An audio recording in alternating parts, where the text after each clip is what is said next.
Vamos dar início, então. Bom, então, abrimos aqui a nossa sala de estar. Né?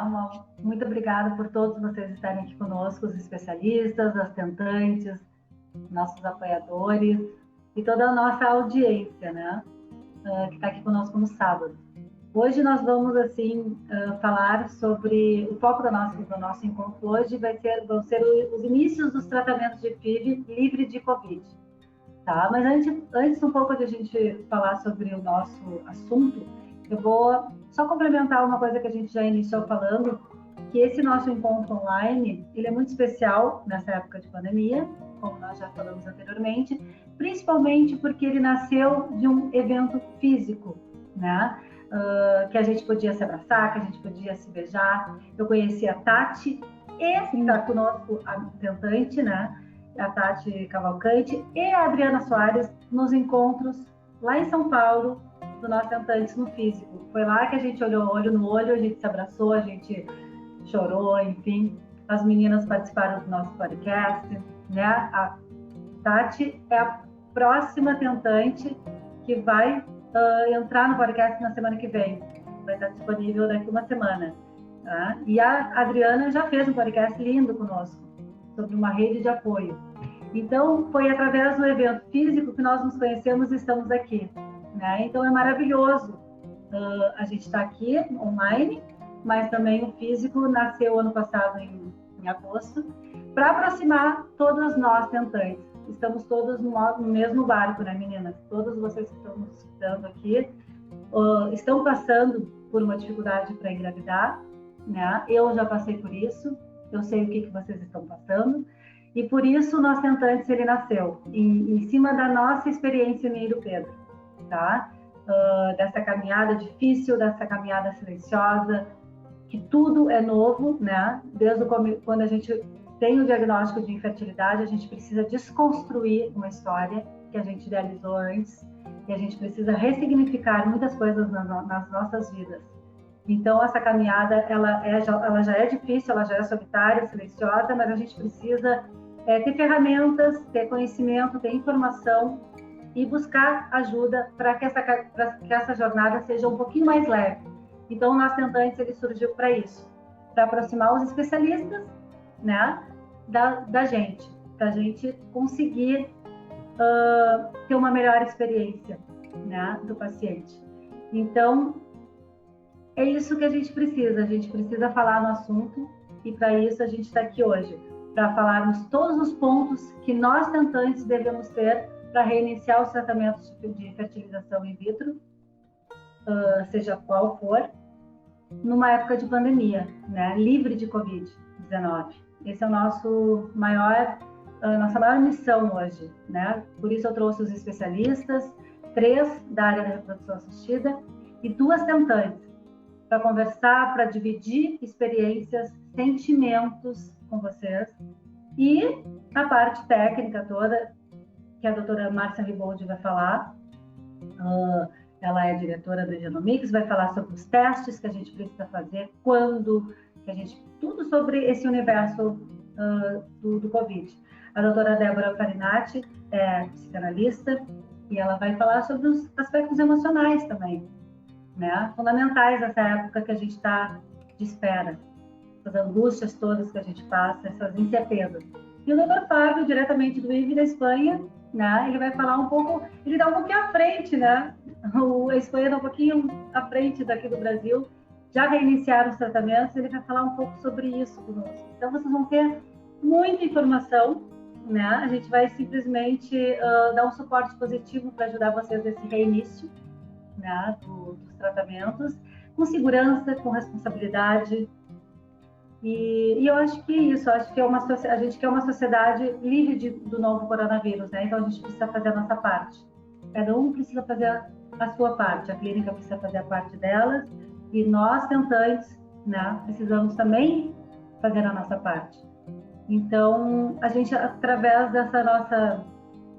desse nosso grande grupo hoje, acredito e rezo para que clareie, que muitas questões de vocês internas sejam melhores elaboradas e que todas as respostas de vocês saiam daqui, todas as perguntas sejam respondidas, né, hoje aqui na sala.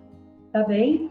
A gente vai começar fazendo uma pergunta para conhecer um pouquinho o perfil de vocês que estão nos acompanhando hoje. Porque como a gente não se vê, né, assim, a carinha de cada uma, só vocês podem ver a gente vai querer saber um pouquinho do perfil de vocês, certo? A gente vai fazer uma brincadeira de mais ou menos um quiz.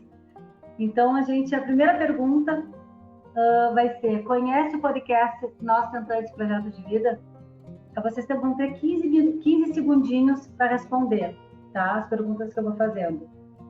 E aí, no final, a gente vai ter mais ou menos todo esse perfil e conhecer vocês. Podem já responder, tá? Quem conhece o podcast Nós Tentantes Projeto de Vida, que juntamente com o Igenomics, a gente leva informação com especialistas da área da reprodução assistida do Brasil e do mundo e mais casos reais de ex-tentantes sobre todo o universo. Ó, nós temos 60% de pessoas daqui do nosso grupo que conhecem, maravilha, ótimo. Então tá, pessoal, então a gente vai começar agora, eu vou chamar uma tentante, a Tatiana Cavalcante, para a gente dar uma conversada aqui contigo, Tati. Boa tarde. Boa tarde, Karina, boa tarde todo mundo que está ouvindo a gente. A Tati, só para te apresentar rapidamente, ela tem 40 anos, ela é jornalista e há 3 anos ela está nessa caminhada tentando realizar o sonho da maternidade. No mês mais importante da vida dela, que é agora em abril, né, ela pegou o Covid, tá? Quando ela ia reiniciar o tratamento dela.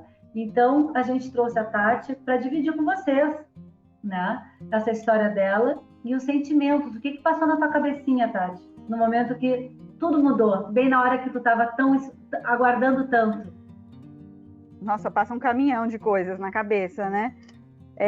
Eu vou só contar um pouquinho a minha história pregressa, né, de tentante. Eu comecei a fazer tratamento há 2 anos, né? Ano passado eu engravidei, consegui engravidar, só que eu acabei sofrendo um aborto na 10ª semana. Isso me abalou muito emocionalmente, muito, né? Quem é tentante sabe que a gente está em um módulo de espera, né, nesse momento no mundo, e a gente sabe que espera é a pior coisa que pode acontecer para a gente, né? Que a gente não tem tempo para esperar. Então, isso me abalou demais, né? A questão do aborto, de ter que reiniciar todo esse processo.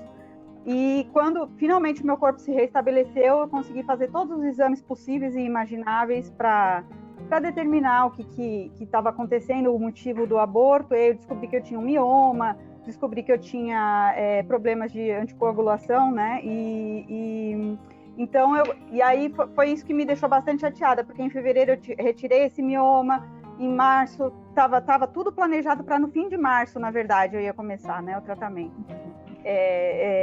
Então, a transferência que seria em abril, mas assim, estava tudo certo, estava tudo zerado. A gente brinca, né, que eu tinha limpado a casinha para poder receber esse nenezinho, né? E aí no dia e aí com a questão do coronavírus parou tudo, né? A clínica que eu faço tratamento parou, não cancelou consulta. Então isso já te dá uma temeridade, né? Apesar de eu ter 3 embriões congelados, é uma temeridade, né? Você fica realmente apavorada. E aí o que eu tive que fazer? Esperar. Aí no dia 7 de abril meu pai foi internado com coronavírus. E ele é idoso, então ali realmente eu fiquei bastante abalada, muito preocupada. Eu já estava preocupada com essa questão, eu sou jornalista, então eu acompanho essa questão do coronavírus desde janeiro ali, né, meados de dezembro, mais janeiro. Então eu já vi que ia ter uma coisa ali bem preocupante em relação a esse vírus, né? Eu só não imaginei que o estrago ia ser tão grande na minha vida e na vida de todas as tentantes, né? E aí minha vida congelou, né? Minha vida congelou porque o tratamento travou, meu pai com risco de morrer, né? De risco de vida internado. Apesar de ele ter ficado com 50% do pulmão comprometido, não foi tão grave assim. Aí eu fui tirar ele do hospital dia 13, né?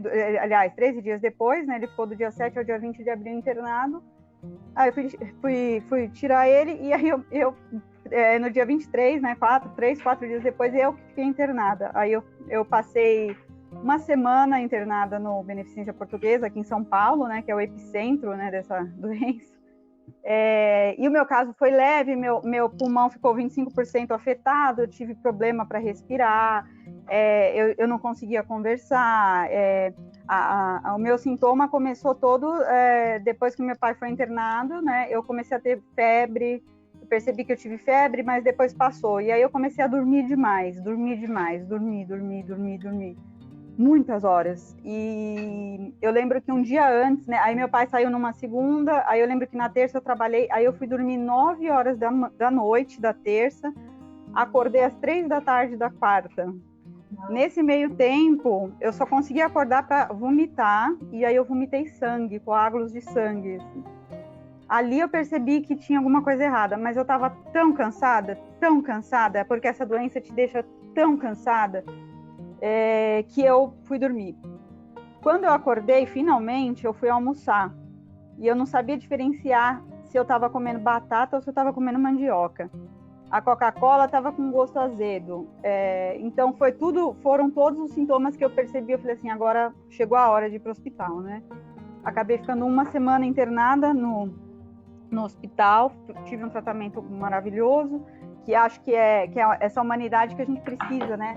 Inclusive, a questão do meu tratamento foi colocada, né, no hospital, porque a gente fica ansiosa, né? A gente que é tentante sabe, qualquer mês que a gente perde é uma tragédia grega na nossa vida, porque é um mês a menos.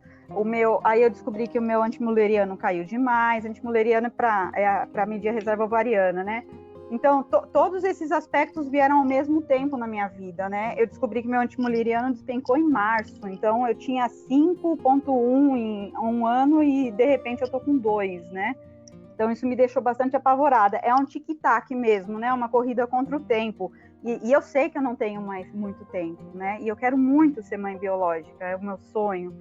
Então, eu sei... E, assim, quando vem uma pandemia dessa, eu nem achei tanto que eu fosse morrer, que eu fosse... Meu pai, eu fiquei mais preocupada, mas no meu caso eu nem achei tanto que eu fosse morrer.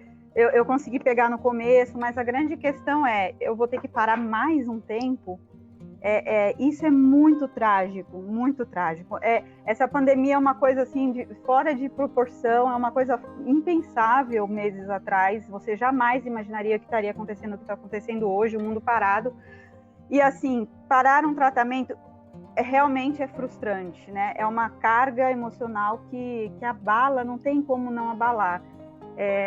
E aí agora eu queria congelar óvulos, você quer correr atrás de tudo isso agora para ver se você consegue ganhar mais tempo, ou, né, preservar a fertilidade, mas dá medo, né? Eu fico cheia de dúvidas. Se eu congelar embriões, eu vou contaminar esse bebê? Eu realmente vou estar imune? Se eu engravidar, pode ter algum problema que eu possa passar para o neném, né? Então, são uma série de dúvidas que ficam por causa dessa doença, que é nova. Todo mundo está estudando, os médicos, está todo mundo estudando o que acontece. Mas, assim, a frustração é gigante, né? E para completar essa novela mexicana minha, ontem eu quase... a Karina nem sabe disso, mas eu quase liguei para dizer que eu não ia participar daqui desse encontro, porque minha mãe foi internada com suspeita de coronavírus. Não sabia, realmente não me disse. Ela está internada na UTI. Então, a doença me afetou em vários aspectos, né? Engraçado que quando eu engravidei da outra vez, né, eu fui fazer o exame, depois daquele se transfere, passa os 12 dias, no 12º dia que eu fui fazer o exame, eu fiz o exame de manhã, e aí eu ia saber o resultado 8 horas da noite, e aí minha mãe teve um AVC 6 horas da tarde. Então eu já comecei a minha história assim, né, com essa questão de gravidez, já foi uma coisa tensa desde o começo. E agora, ontem, exatamente aconteceu essa questão agora, né, dela ficar internada mais uma vez, em um momento que eu estava para começar esse processo de novo, e é muito difícil. O coronavírus me afetou de uma forma não tão grave ainda, num sentido assim, eu e meu pai estamos bem, eu espero que minha mãe fique bem logo, né, mas o coronavírus está sendo devastador nesse sentido, né, principalmente na questão do tratamento, assim, porque eu vou fazer 41 anos daqui a pouco, eu realmente estou preocupada. com essa questão de não poder engravidar tão cedo, porque eu já conversei isso com a Karina, eu queria ter mais tempo para estar com meu bebê. Eu já estou engravidando mais velha, né? Eu já sou idosa biologicamente, então é menos tempo que eu estou passando com meu bebê, eu tenho essa sensação. Então, o tratamento realmente, assim, essas questões que ficam do coronavírus, assim, são bastante perturbadoras. Para mim, está sendo bastante complicado nesse momento. Agora eu vou ter que cuidar da minha mãe, então, assim, assim, mesmo que talvez fosse autorizada a transferência, eu não sei se eu teria coragem de fazer uma transferência nesse momento da pandemia. Eu tenho bastante dúvidas ainda em relação a isso, né? Sobre se é seguro, se não é, como é que a gente pode fazer para que corra tudo de forma perfeita, né? Para a gente chegar daqui um tempo, lá no ano que vem, eu estar com meu bebê no colo de forma saudável, que os dois estejam bem, né? E que a família esteja reunida, né? Para ver tudo isso, né? Então, essa é a minha expectativa, né? E agora só sobram as dúvidas, né? Sobre o coronavírus e a expectativa de minha mãe sair logo disso, né? Se Deus quiser, vai sair, tá? Se Deus quiser, vai sair. As tuas dúvidas, vamos nos esforçar ao máximo para a gente também conseguir dar uma clareada, né? Mas que loucura mesmo. A Tati aqui tem 40 anos, eu vou fazer uma outra pergunta para vocês agora, para a gente também saber qual é a média da idade de todas que estão nos assistindo. Então, qual é a idade que você tem? Né? 15 segundos aí para a gente saber de vocês a idade. E vocês podem, meninas, deixar, o pessoal que está escutando conosco aqui na sala, vocês podem escrever as perguntas de vocês no chat, tá? Que daí no final, no último momento do nosso encontro, a gente vai responder. Vamos ver aqui. Ó, 38% tem 35 a 38 anos. E 29% de 39 a 44. Então, Tati, tu se enquadra aqui nos 29%, né? Eu também. Não, eu já tô com 45%, então tá aqui nos 29%. Legal. Assim a gente já tem mais ou menos uma média, né? Da idade de vocês. Bom, Tati, voltamos a nos falar daqui a pouco, lá pra frente um pouquinho, tá? Obrigada pelo teu depoimento, amada. Imagina. Realmente é um momento muito delicado, né? E a gente vai estar aqui em oração para tua mãe agora sair dessa, assim como tu e o teu pai saíram, tá bem? Obrigada, viu? Tu vai agora falar com o Dr. Fábio Cruz, né? Para quem não conhece o Dr. Fábio Cruz, ele é o meu médico, ele que nos ajudou para que o Henrico chegasse até mim nos meus braços.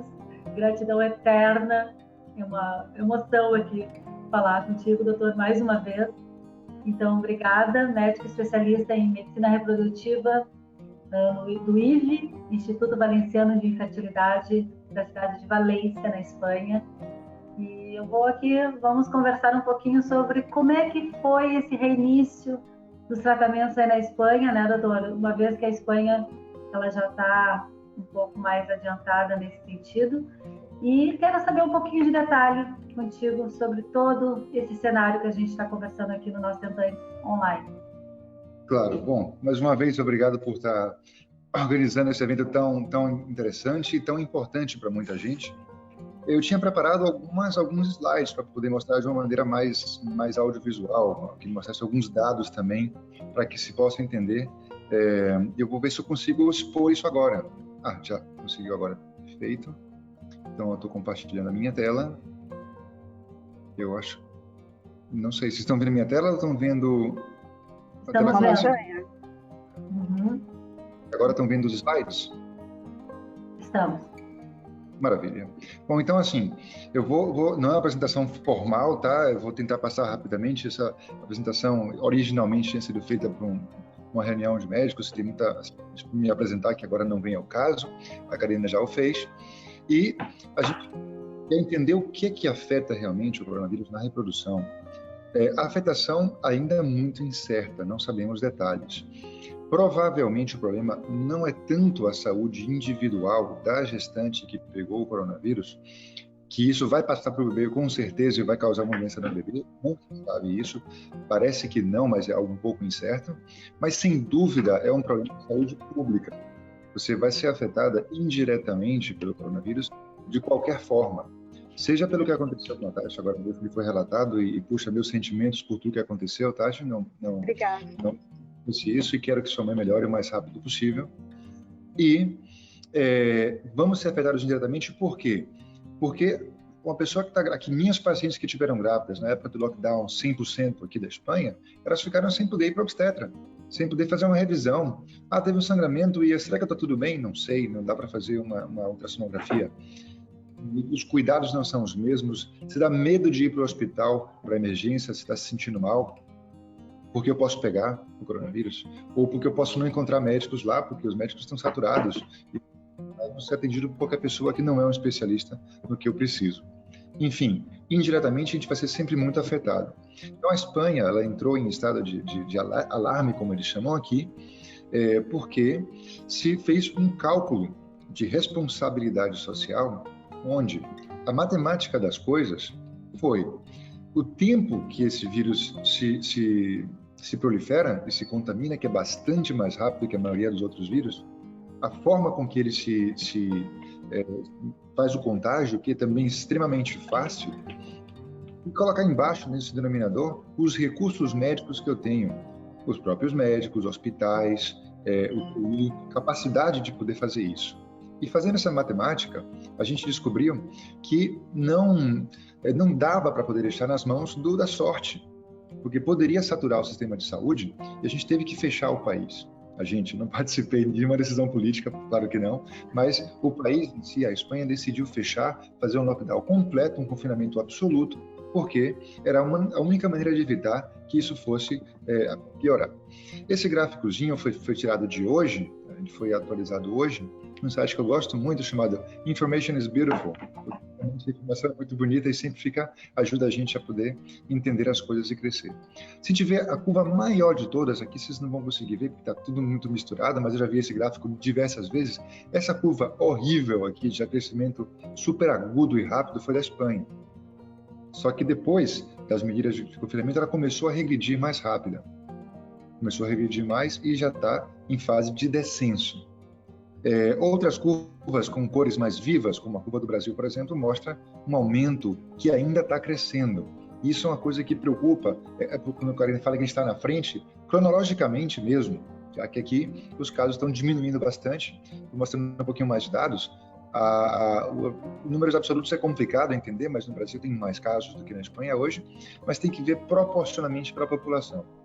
Então, esse gráfico daqui, ele mostra coisas que são bem assustadoras. Por exemplo, se a gente contar que no Brasil está tendo mais ou menos um número de mortes ao dia, isso é de hoje, de agora, se a gente for olhar o de ontem, no Brasil teve 1.000 mortes ontem, na Espanha tiveram acho que 8 ontem. Então, não é que a Espanha é melhor, nem mas está no final do processo, contaminando menos pessoas e tendo menos casos que chegam a ser fatais. E o dado que eu selecionei para mostrar para vocês aqui, que tem tudo a ver com testar ou não testar, que é uma das grandes coisas que a gente vai falar hoje, é que, fazendo a comparação entre na Espanha, testa, ou seja, faz o teste do Covid, seja qual seja o teste, para comprovar que existe realmente um caso positivo, em 76 mil de cada 1 milhão de habitantes. Cada 1 milhão de habitantes espanhóis, 76 mil deles, que é uma pequena parte, mas é uma parte, fazem o teste.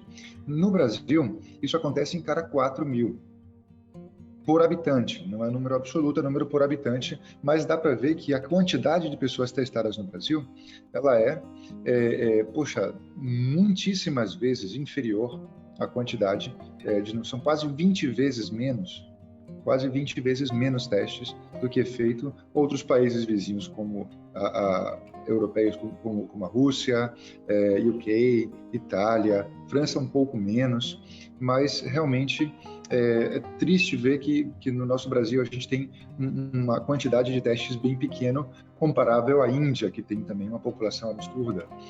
Então, se for números absolutos, olha, não chegou a 1 milhão de testes no Brasil feito, todo mundo fez. Na Rússia, 10 milhões. Então, talvez tivéssemos que investir mais em saber o que está acontecendo e fazer mais testes.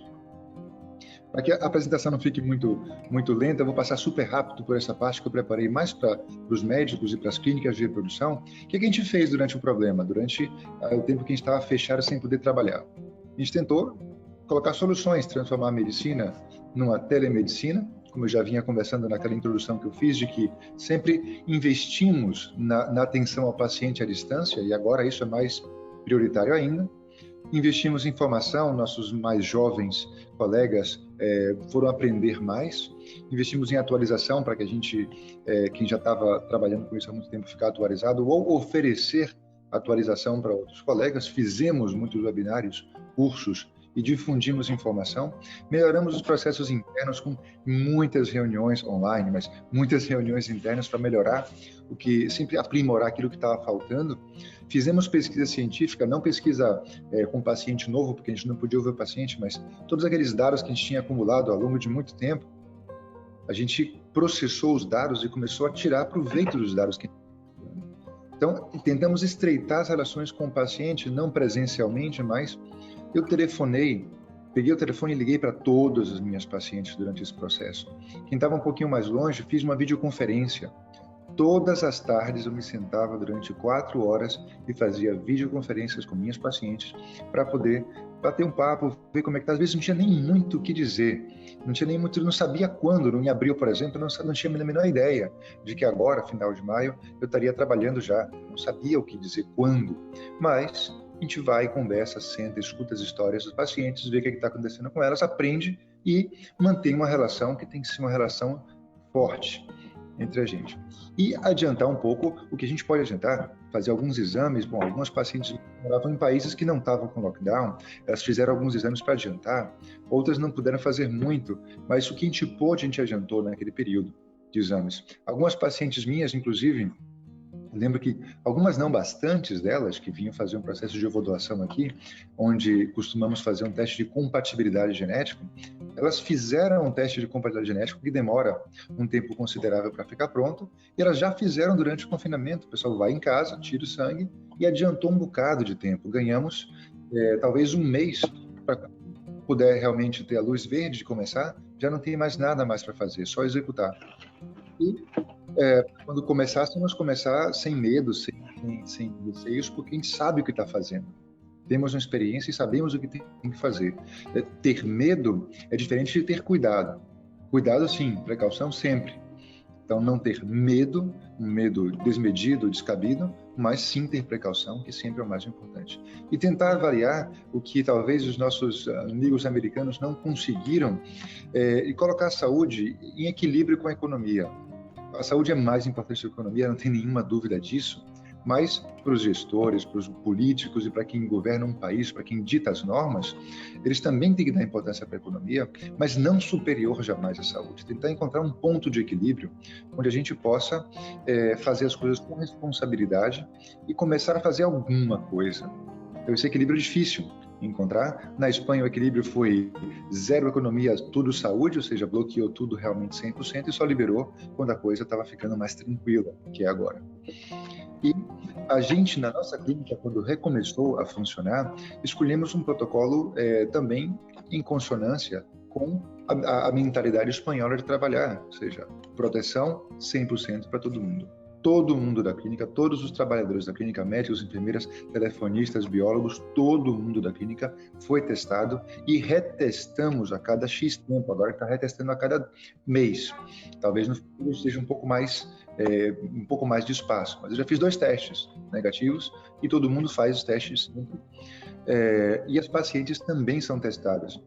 Escolhemos uma forma de testar os pacientes, curioso, diferente do que de alguns protocolos, para a gente faz muito sentido, que é testar a paciente no começo da jornada dela, ou seja, ela vem para começar com a menstruação, para começar tudo, ou um pouquinho antes, ou sabemos que, bom, vamos começar agora. Então, antes de começar, ou no dia de começar, fazemos o exame do IgM e do IgG, o exame de sangue, que depois a Márcia vai explicar com mais cuidado como é que eles são, as características deles. Fazemos, bem no início de tudo, para poder dizer, olha, estamos começando sabendo que está tudo em paz, com o casal, fazemos com o casal. E no final do processo já, na reta final, quando a gente vai colocar os embriões já, a gente faz o PCR, que é um exame mais sofisticado, que vai ver como é que está naquele momento, se não houve nenhuma contaminação durante esse percurso, durante esse trajeto. Então, a gente testa a paciente 2 vezes, não o mesmo teste e não em qualquer momento 2 vezes, mas em 2 momentos-chave, para que a gente tenha a tranquilidade de que a gente está num processo livre, tranquilo, de proteção, principalmente para pacientes, mas também interpacientes. Se o paciente eventualmente contaminar alguém da equipe contamina outro paciente, até descobrir que deu positivo, pode dar mais problemas. Então, a gente tem um protocolo bem mais, talvez, exagerado, o que alguns colegas em outras clínicas que não fazem esse protocolo o consideram como exagerado, mas isso é uma dúvida. Não posso dizer que é exagerado, não posso dizer que é correto. Só o tempo vai dizer para a gente se esse protocolo foi a escolha vencedora e a gente realmente não teve nenhum caso jamais de pacientes que engravidaram com Covid, ou no futuro o Covid se mostre ser uma coisa menos agressiva do que o que é e que a gente deixe de fazer teste. Mas por enquanto a nossa aposta é em segurança total. Segurança total para o paciente, para quem estiver junto com o paciente, para a clínica, para todos nós. E era basicamente isso a apresentação. Volto para a tela normal, consigo tirar a telinha. Eu agora não sei como não compartilhar a tela outra vez. Já estão vendo agora o de sempre ou continua vendo a minha tela? Não, de sempre. Maravilha, então já deu tudo certo. Alguém me ajudou, hein? Eu sozinho não fiz isso, não. Então, foi Deus. Que maravilha. Queria contar isso para vocês, de que o que a gente fez aqui foi feito. Isso não é uma história do que a gente quer fazer, é uma história do que já foi feito. Já voltamos aos tratamentos, já temos mais de uma semana que o número de casos na Espanha inteira, de casos letais ao dia, são muito poucos, menos de 50, e a gente tem essa tranquilidade de que a contaminação é muito menor, o risco é muito menor, e já começamos a fazer tratamentos e nos sentimos mais à vontade fazendo, porém com responsabilidade, testando e mantendo toda a segurança que a gente pode manter, o máximo que se pode fazer está sendo feito. Então essa é a mensagem que eu queria explicar e não vou me prolongar muito mais não, e vou deixar o tempo mais para as perguntas que podem surgir ao longo do evento ou no final dele. Tá? Com certeza. Não, vai ter muita pergunta. Aguarda. Maravilha, doutor. Muito obrigada pelos teus esclarecimentos. Né? Se Deus quiser, a gente também vai chegar nesse estágio, né, Márcia? Aqui com certeza. No Brasil. Se Deus quiser e ajudar, a gente vai chegar aí. Agora a gente vai conversar com a doutora Márcia Riboldi, né? Geneticista, diretora do Genomics Brasil, que é uma empresa global, né? Tem no mundo inteiro, inclusive em Valência, né? Em toda a Europa, enfim. E desde fevereiro, eu acho, né, Márcia, que vocês já estão trabalhando bastante, né, para que esses testes fossem realizados aqui no Brasil, né? O Genomics ele está realizando esses testes, eles estão disponíveis para detectar o vírus e o anticorpo, são 2 testes, agora a doutora vai falar melhor. E vai falar também um pouco sobre o passaporte biológico, que é essa união dos 2 testes, enfim.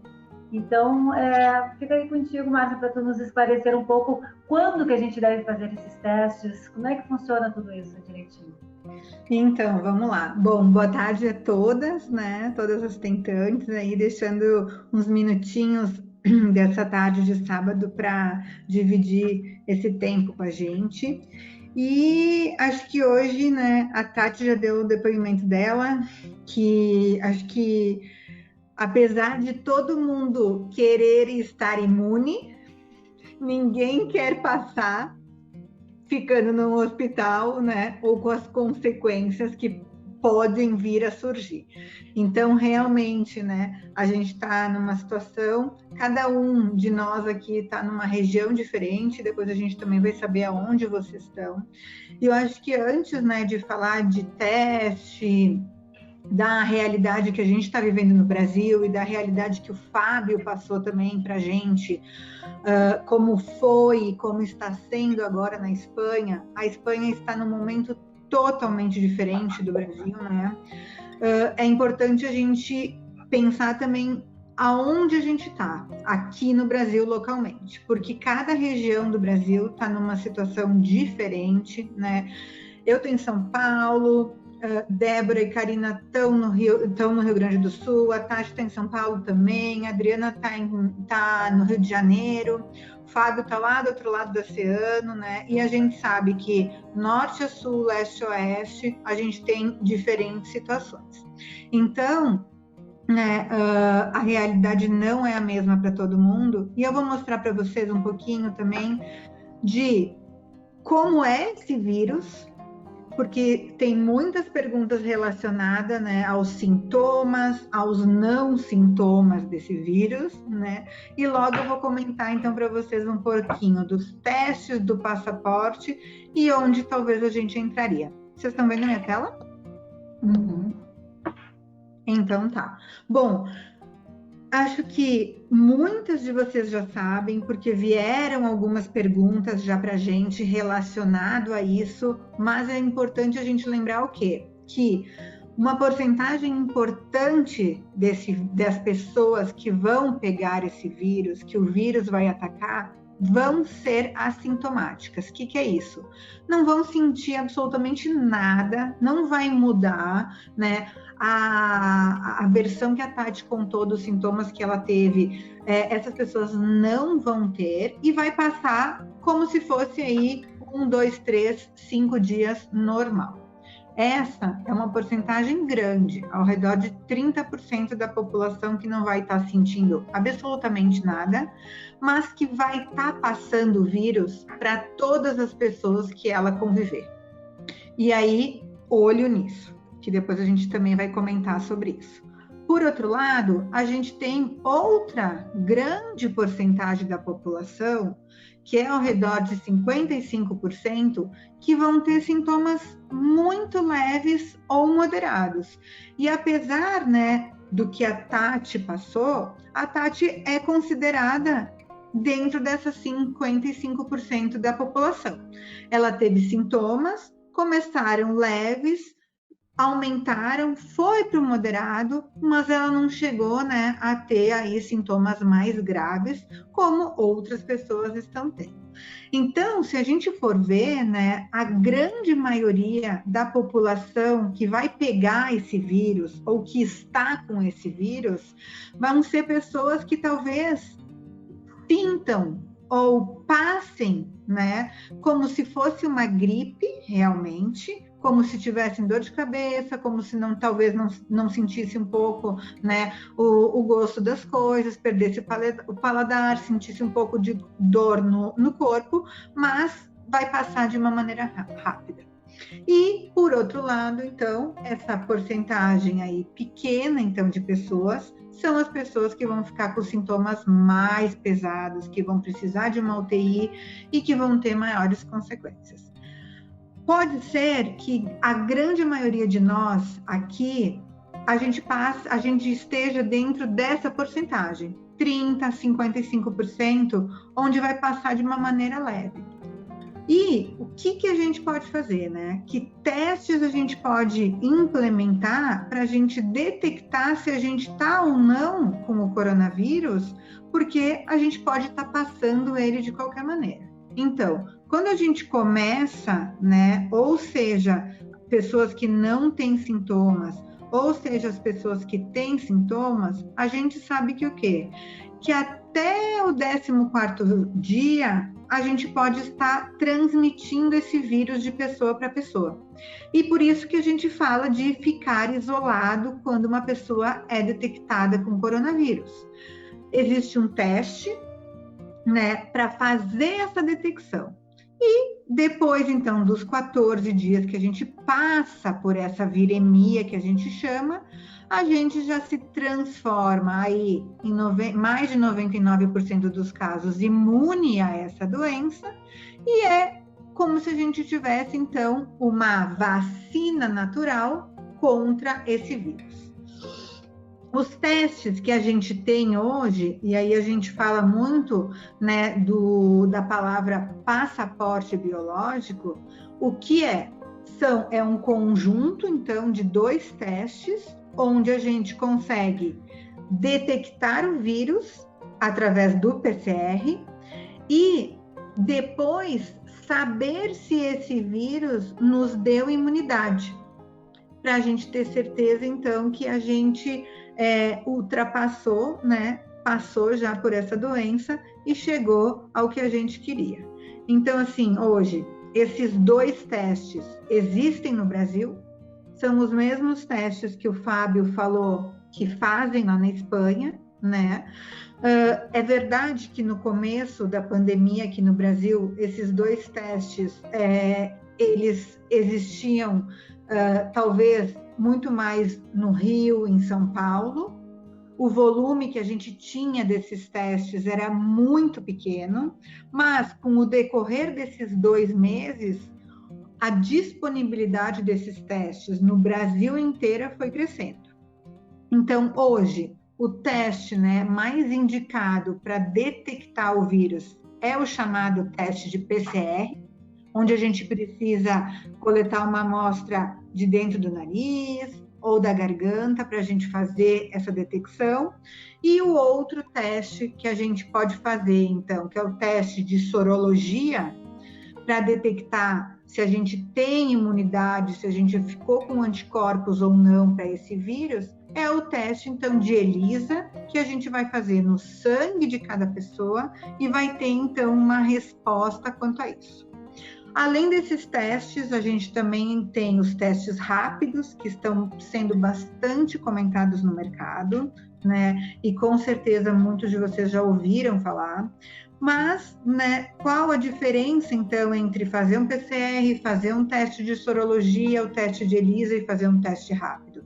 É a eficiência em que esse teste consegue detectar a presença do vírus em uma pessoa e a sensibilidade, o quanto ele consegue nos dizer se é verdade ou não que essa pessoa está com o vírus. Quando a gente faz um PCR, a gente tem 99,8,7,6% de certeza que a gente está fazendo vírus e a gente está detectando. Quando a gente está fazendo uma sorologia em laboratório, através de um teste de ELISA, a gente também tem mais de 99% de precisão na detecção. Só que quando a gente está trabalhando com um teste rápido, a gente não ultrapassa os 50% de certeza se tem ou se não tem o vírus. E é aí que a gente chama, então, de falsos positivos ou falsos negativos.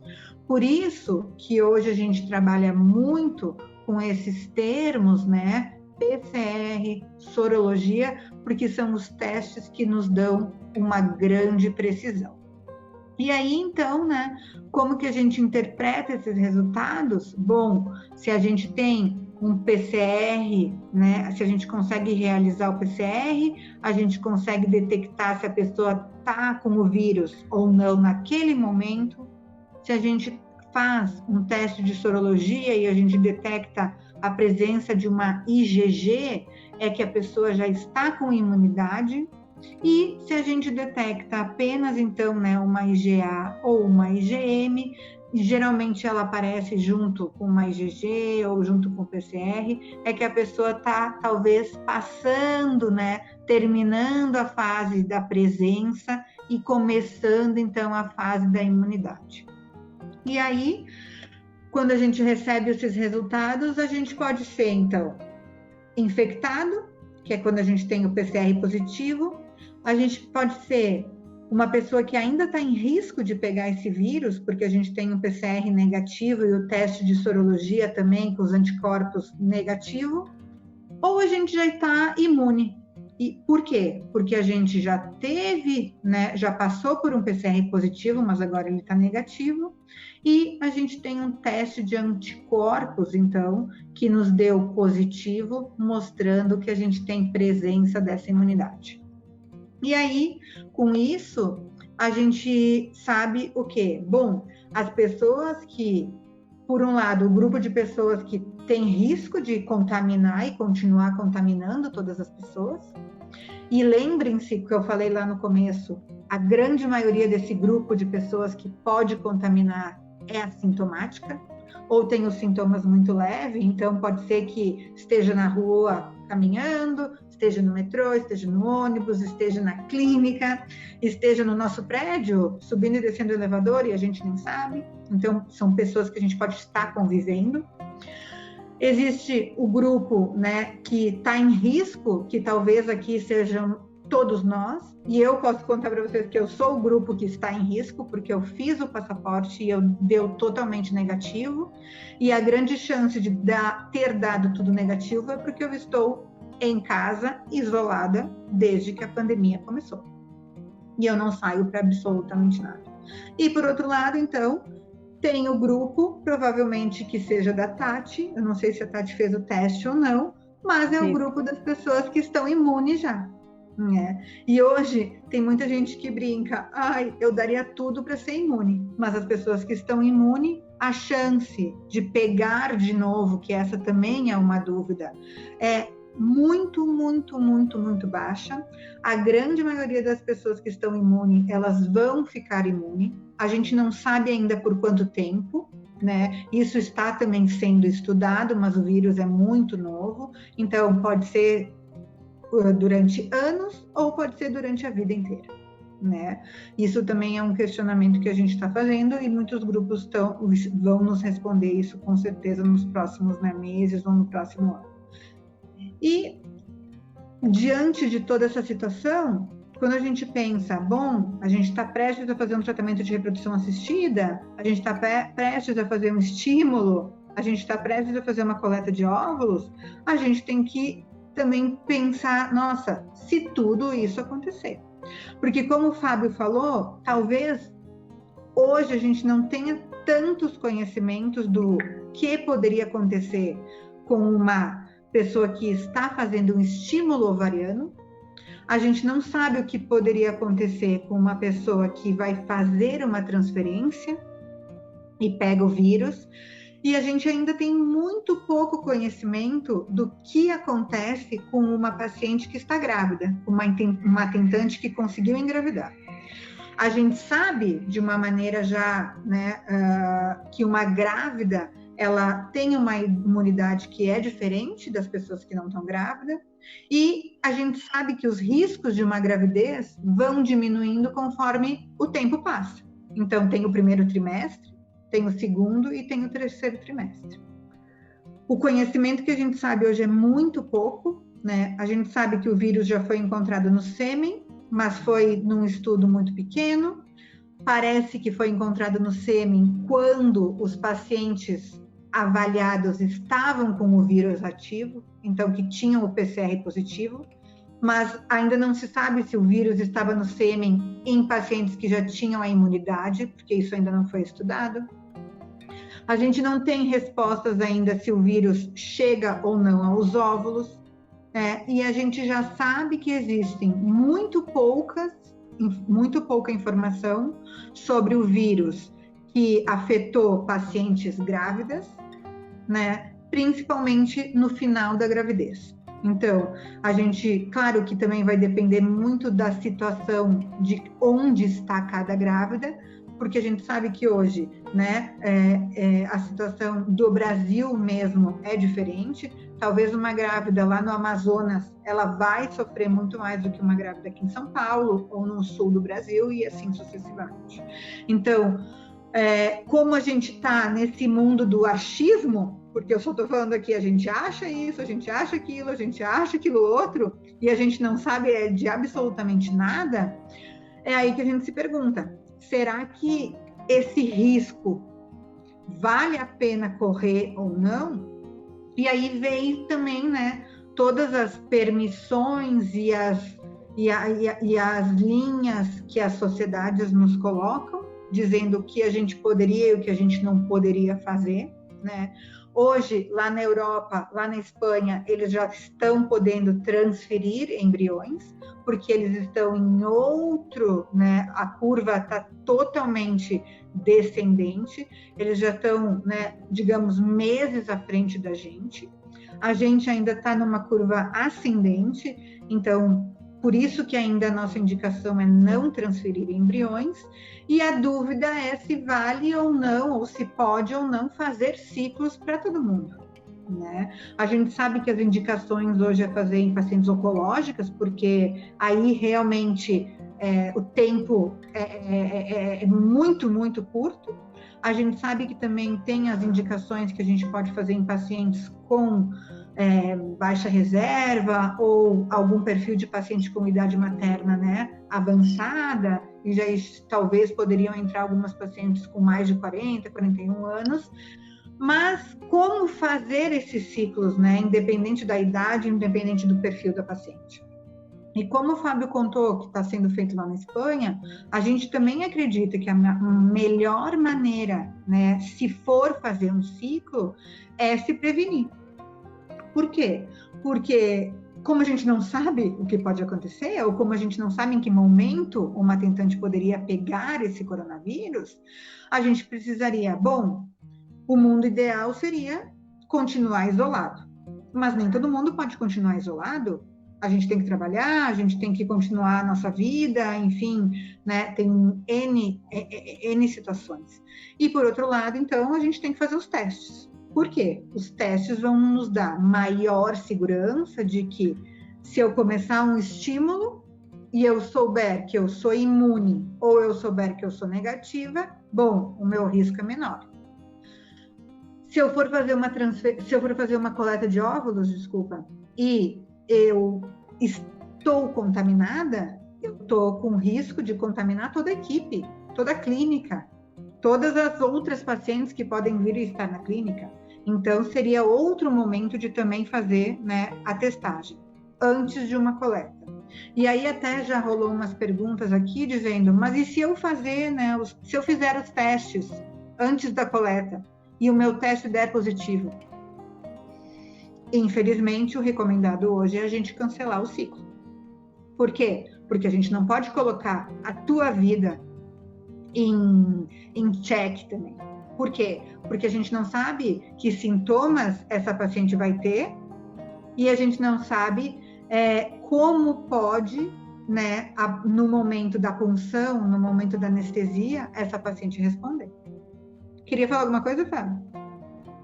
Sim, eu queria fazer uma pequena comparação. Eu queria relativizar ao longo da vida inteira. Duas comparações rápidas. A vida inteira a gente pediu teste obrigatório pela lei de qualquer país que eu tenha conhecimento.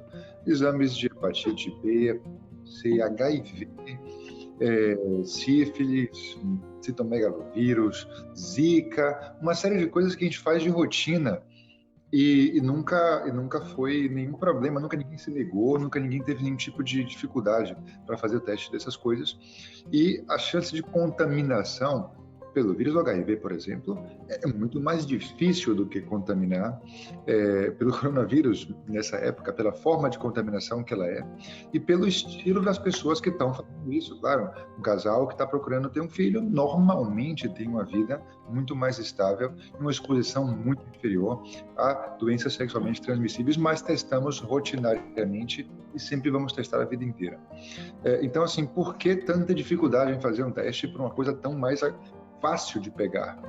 A segunda comparação eu já tive pacientes, já recebi telefonemas, vários e-mails, muitos de pacientes que nas vésperas de colocar um embrião, eu senti isso, eu acho que eu não estou bem, vamos cancelar, não vamos colocar esse embrião não.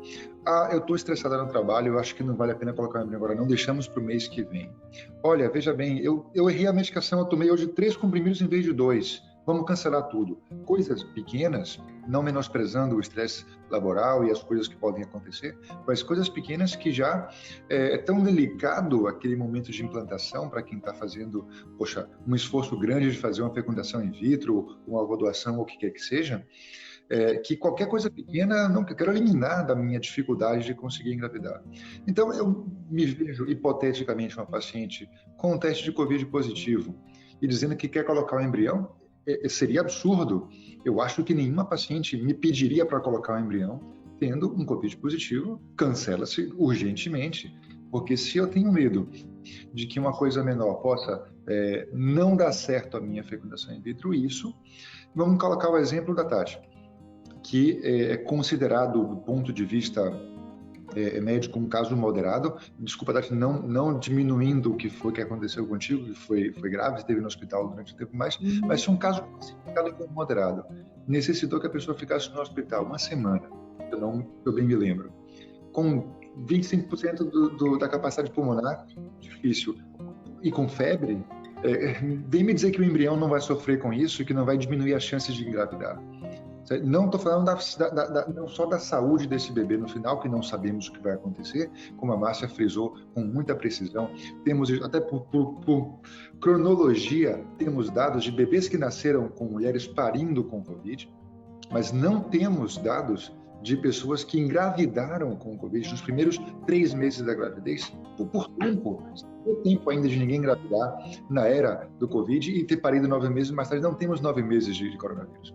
Então, a gente não sabe o que acontecerá ainda. Mesmo que no final se diga, não faz mal nenhum. Uma pessoa que no primeiro trimestre pegou o Covid, não passou para o bebê, não teve uma formação fetal. Tá tudo bem, mas teve risco de perder, teve risco de não engravidar. A febre já é um motivo de dificuldade para a implantação embrionária. E um dos sintomas principais do coronavírus é a febre. Então, eu sim já tive que responder essa pergunta várias vezes. E se der positivo, o que é que a gente vai fazer? Eu falei, olha, eu não tenho nenhuma dúvida que eu vou cancelar, mas eu te pergunto, minha paciente, você gostaria de colocar o embrião nessa situação? Você gostaria de fazer o procedimento até? A resposta sempre foi a mesma. Então, assim, já interrompi demais. Volta para a Márcia falar agora. Tem toda razão. Mas é toda razão. A gente morre de medo de... né? Eu me lembro assim, a gente toma uma medicação meio errada, a gente já fica em pânico. Imagina, com certeza tu tem toda a razão, doutor. Boa observação. Nós queremos fazer uma outra perguntinha para saber de qual região vocês estão conosco aqui acompanhando. Qual é a tua região? Vamos ver aqui, 15 segundos. A maioria das tentantes.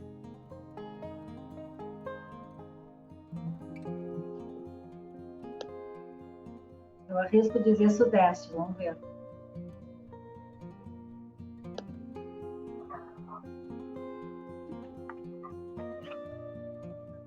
Aqui, ó.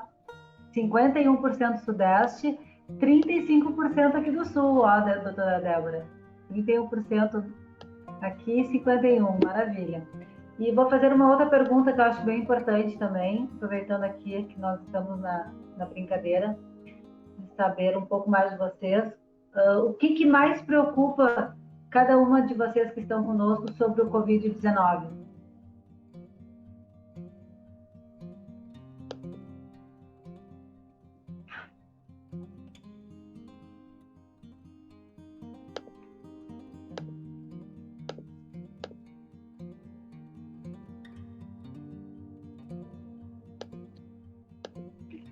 Vamos ver qual vai ser a resposta aqui.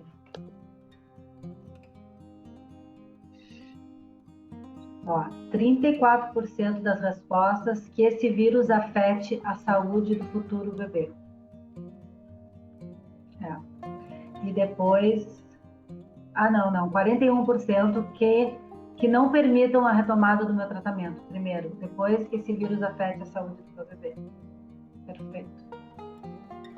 É isso aí. Antes de eu... Bom, então, assim, só retomando aqui nosso encontro, depois que o doutor Fábio conversou com a gente um pouquinho depois da Márcia, a gente vai chamar agora a Adriana, tá?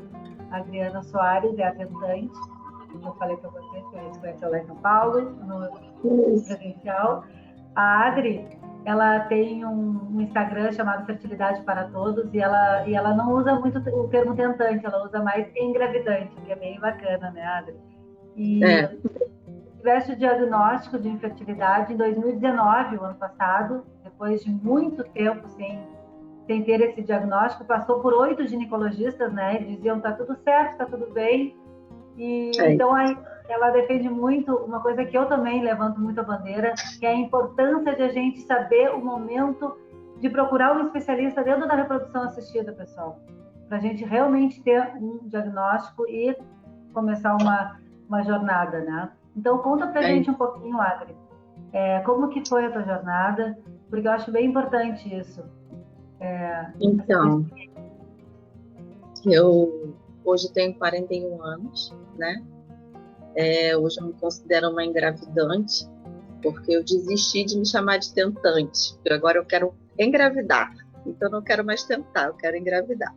Adorei, eu adoro esse seu termo. E aí eu comecei, na verdade, a minha jornada com 32 anos e passei por basicamente 8 ginecologistas e ninguém me dizia nada, né, na verdade.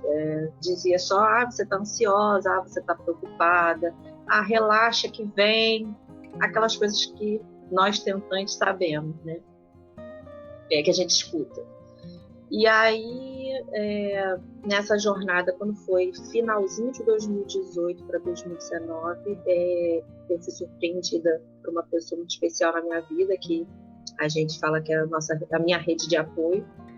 E ele me apresentou uma pessoa que era especialista em reprodução humana. Na época, eu nem sabia que existia algo desse gênero. Para mim, o ginecologista ajudava a gente a engravidar. E aí, eu fui até esse especialista, né? E lá eu descobri, na verdade, que assim, eu não tinha nenhum problema muito sério como endometriose, adenomiose, enfim, mioma, essas coisas. Na verdade, as minhas trompas são totalmente desobstruídas, são livres, só que elas são fixas. Eu acho que os doutores chamam, o doutor Fábio de repente pode até falar, são pérvias que eles chamam. São fixas e altas, e com isso dificultando, né, o encontro do esperma com o meu óvulo. E aí em 2019 eu tive essa surpresa e foi um baque muito grande para mim no início, mas diferente das outras tentantes, eu parti direto para uma ovodoação, então eu sou receptora de óvulos, eu nunca tentei com os meus óvulos, porque nesse processo todo eu acabei descobrindo que eu tenho uma reserva baixa. E aí eu fiz uma primeira tentativa, só que eu tive uma gravidez química, e aí estou aguardando, eu tinha 4 embriões, coloquei 2, tive essa gravidez química e tenho mais 2 embriões. E aí no ano de 2019 eu tive em contato com um vírus também, que foi da chikungunya, que atrasou toda a minha vida em 2019. E aí agora, nessa pandemia, o coronavírus. E como eu já estava, né, em processo já de fazer transferência, minha transferência tinha sido marcada para dia 24 de abril. E como eu vi o movimento todo, cheguei para o meu médico e falei, doutor, o senhor acha que a gente tem que parar? Eu já estava tomando as medicações, já estava vendo o endométrio estava tudo ok. E aí, no dia 19 de março, ele ligou para mim e falou, Adriana, olha, vamos suspender tudo, que a gente não sabe como é que fica essa situação, não vou colocar você em risco e tal. Então, isso para mim foi, assim, terrível, porque eu estava na porta de entrar para o céu e a porta fechou de novo. Foi a segunda vez que a porta fechou. E aí eu fiz 41 anos, então é o mesmo sentimento da Tati. A Tati quer ser mãe biológica, eu parti para a recepção de óvulo, né? Então, assim, mesmo que eu já tenha aceitado ser receptora de óvulos, a gente pensa, cara, com quantos anos eu vou ter meu filho? Com quantos anos eu vou conseguir curtir o meu filho? Então, assim, essa pandemia trouxe pra gente um desconforto e uma insegurança total do que a gente vai fazer daqui para frente. Né? A gente fica ansiosa, lógico, porque a gente quer saber quando que vai ser a transferência. No meu caso, a Tati, que eu não sei se ainda vai fazer alguma coleta de óvulo, tudo. Mas toda a questão envolve a nossa idade. É o tempo inteiro, tanto para fazer coleta de óvulo, tanto para ser receptora de óvulos, porque a gente também pensa na nossa receptora, como que vai fazer a coleta dela se ela é nova? Ninguém vai querer fazer a coleta dela. Só vai fazer a coleta de quem está com problema oncológico, uma pessoa com reserva ovariana baixa que quer ser mãe biológica. Então, aí no meu caso, eu fico pensando, e as novas que querem fazer essa coleta e não podem fazer para me ajudar? Então a gente fica meio que receoso, tudo assim, tá sendo uma fase muito difícil para mim. Eu tenho feito terapia, tudo, porque está sendo muito difícil, porque a gente tem esse sonho e está buscando esse sonho. Mas existem muitas dúvidas, né? E a gente está tentando compartilhar toda a informação que a gente tem, toda a informação que eu tenho. Aqui no Rio de Janeiro, realmente as coisas estão muito complicadas. A Márcia falou sobre o teste rápido. Eu trabalho na área de saúde, então eu fiz um teste rápido. É uma coisa gratuita que tem aqui no Rio que fizeram. Eu fiz o teste rápido, deu negativo. Eu até coloquei isso lá no meu Instagram, que a gente fica pensando assim, eu rezo para dar positivo ou eu rezo para dar negativo? O que eu espero? Não sei. Né? E fui convocada novamente para fazer esse teste rápido, mas eu sei que a efetivação desse teste rápido não é a das melhores, mas eu acho que de repente pode ajudar em algum momento. Se eu tive contato, fui assintomática, de repente a Márcia pode até falar isso também, que eu não sei se eu fui assintomática, eu consigo ter um positivo e tentar respirar um pouco melhor, apesar de ter ficado a quarentena toda em casa. Mas a gente, assim, é muito triste para a gente que está aqui desse lado, que ainda não conseguiu chegar até o final, chegar ao topo. É muito difícil, sabe? A gente se pergunta todo dia assim, quando isso tudo vai acabar? Né? A gente sabe que a gente tem que pensar nas pessoas que estão doentes no hospital e tudo mais, mas é muito difícil, assim, é triste, e às vezes eu fico sem saber o que pensar, às vezes falo, vamos aguardar, mas é muito triste. Não tenha dúvida, porque são muitas incertezas, né?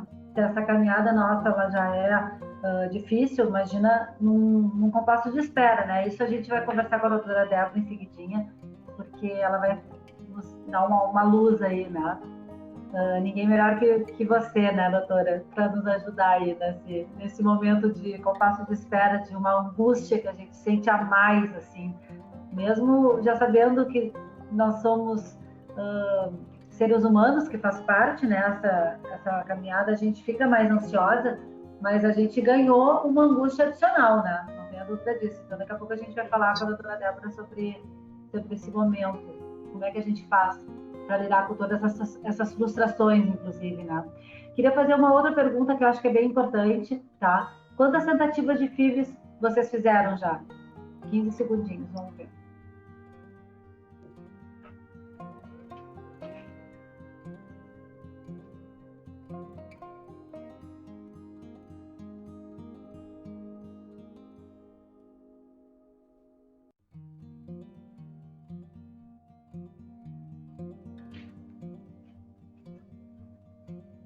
Ó, 35% entre 2 e 3 tentativas. E 30% mais de 3. O pessoal aqui que está conosco, então, são tentantes, uma caminhada já bem significativa, né? Entre 2 e 3 anos ou mais, ou 2, 3 vezes ou mais, já é uma caminhada bem de médio porte, digamos assim, né? Quanto tempo, uma outra pergunta, tá? Quanto tempo vocês estão tentando? Há quanto tempo?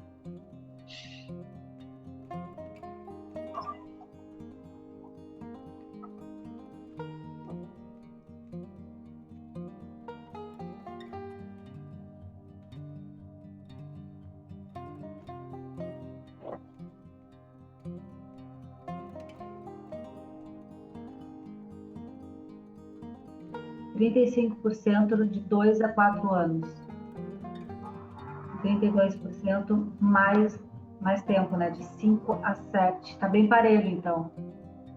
São tentantes há um tempo relativamente... A média, mais ou menos, da minha média. Eu, na minha caminhada, eu fiquei 4 anos tentando e fiz 3 tentativas, né? Na terceira eu consegui, através da doação. Então, eu estou dentro dessa média que está um grande grupo aqui conosco. Bom, então a gente vai agora conversar com a doutora Débora Farinati, também minha médica, também minha psicóloga, que me ajudou nessa caminhada, na aceitação, me abriu os olhos, me mostrou de uma forma para mim e para o Pedro muito bacana sobre a ovorecepção. Sou muito grata também por todo o teu carinho, doutora. A doutora Débora, ela é psicanalista, coordenadora do Comitê Nacional de Psicologia em Reprodução Humana da SBRH e membro do Corpo Médico do Fertilitac de Porto Alegre. Então, doutora, a gente quer muito falar contigo hoje sobre isso que a gente estava comentando há pouco, que agora mesmo a Adri falou conosco, sobre essa angústia adicional e sobre esse compasso de espera, o que a gente pode fazer e como lidar com essa frustração toda nessa época de tantas inseguranças e tantas incertezas e tantas dúvidas. Boa tarde a todos. Obrigada, Karina. Obrigada, Genomics. Que bom estar com vocês de novo, né? Estreando o virtual, a gente estreou o ao vivo, né, doutor Fábio? E estamos estreando no virtual também. Que a gente possa, mesmo que de longe, levar esperança. Eu acho que é um momento que a gente está precisando muito, né? Se ancorar nas possibilidades de esperança que a gente tem aí para a vida, para a humanidade, para os tratamentos, para tudo. Estava com a gente lá naquele primeiro encontro também, né, presencial aqui em Porto Alegre, a Amora Xavier, que não sei se vocês conhecem, que é do Cartinhas para Cegonha. E aí eu estava escutando vocês e como eu fico com o livrinho dela sempre aqui pertinho de mim, eu me lembrei de uma cartinha. Esse livro foi uma parceria muito bacana da Amora, né, que já tinha esse blog com Fertilitar, e ela escrevia as cartinhas e alguns de nós responderem. Olha só que legal. Uma das cartinhas que ela enviou é bem curtinha, se vocês me permitem, eu vou ler, porque eu acho que é muito legal da gente tentar pensar na cartinha dela e na resposta, que eu acho que envolve o que a Tati colocou, o que a Adriana colocou e que acho que todas as engravidantes, né, a Adri, estão pensando hoje. Ela dizia assim: querida cegonha, esse negócio de tentar engravidar parece uma corrida de obstáculos. E em cada recomeço de ciclo, depois que a menstruação aparece, tenho que me dirigir novamente ao ponto de partida e esperar o sinal da largada. Ali tenho que saltar novos exames, novas tentativas, novas opiniões de especialistas. E tudo isso sem esbarrar nas frustrações, sem deixar que a ansiedade me ultrapasse. Tenho que treinar acreditando que vou conseguir. Ouvir as dicas de outros atletas que também sonham com essa conquista. E correr, e correr, e correr, sem medo de suar a camisa. Não estou querendo chegar em primeiro, nem em segundo lugar. Só queria saber se algum dia, em algum momento, vou conseguir cruzar a linha de chegada. Bom, a Amora conseguiu, né? Então eu disse que a gente ia falar de esperança e é disso que a gente está aqui para falar. E a Amora provavelmente esteja conosco aqui, viu? Então, Mora, se tu tiver aí, beijo para ti. E na época eu tive o privilégio de ser uma cegonha para responder para a Mora. E eu queria, porque eu acho que a gente está assim, nessa corrida de obstáculos, o Covid é mais um. Ele é mais um obstáculo, mas ele não é um impeditivo total, ele não é o fim, ele não é que a corrida está cancelada, ele é mais um. E se a gente tem condições de se preparar, né? E quando a gente vai treinar uma maratona, a gente tem que se preparar para poder, né, conseguir chegar na linha de chegada, não só fisicamente, mas principalmente emocionalmente. Nesse momento a gente tem que seguir o nosso treino, né? E o nosso treino inclui, então, isso que a gente está fazendo hoje: compartilhar, pensar junto, falar, ser escutado, tudo isso faz parte do treino, né? E é isso um pouco que eu respondi na época, né, para a Amora, dizendo que sim, né, que é uma corrida de obstáculos, talvez até a gente pudesse pensar que é uma montanha-russa, dessas bem violentas, que dá uma sensação de medo, mas depois lá no final, muitos querem ir de novo, né? Ou seja, vale a pena a gente correr o risco. O importante, quando a gente está fazendo uma corrida, é a gente saber o momento da gente acelerar e o momento também que a gente tem que manter o ritmo, né?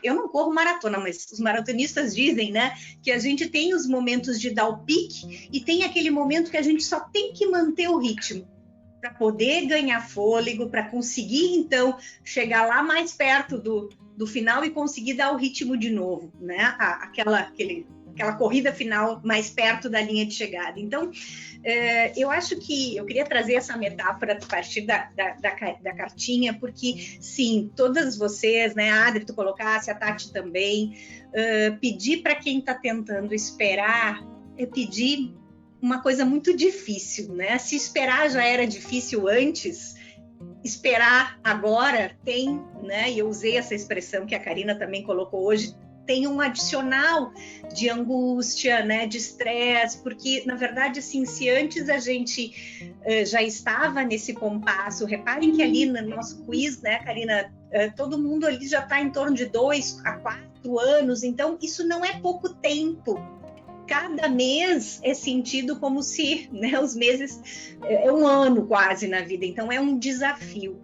Contudo, eu acho que tem sido um desafio para a humanidade nesse momento, né? Lidar com algo que era da ordem da ficção científica. A gente não imaginava passar por uma situação como essa, a gente não imaginava ter tanto medo de estar perto do outro, né? Se estar perto um do outro é aquilo que nos acalenta, nos aconchega, nos abraça. Hoje dizem, olha, o que nos protege é ficar longe, né? E isso também é muito difícil, né?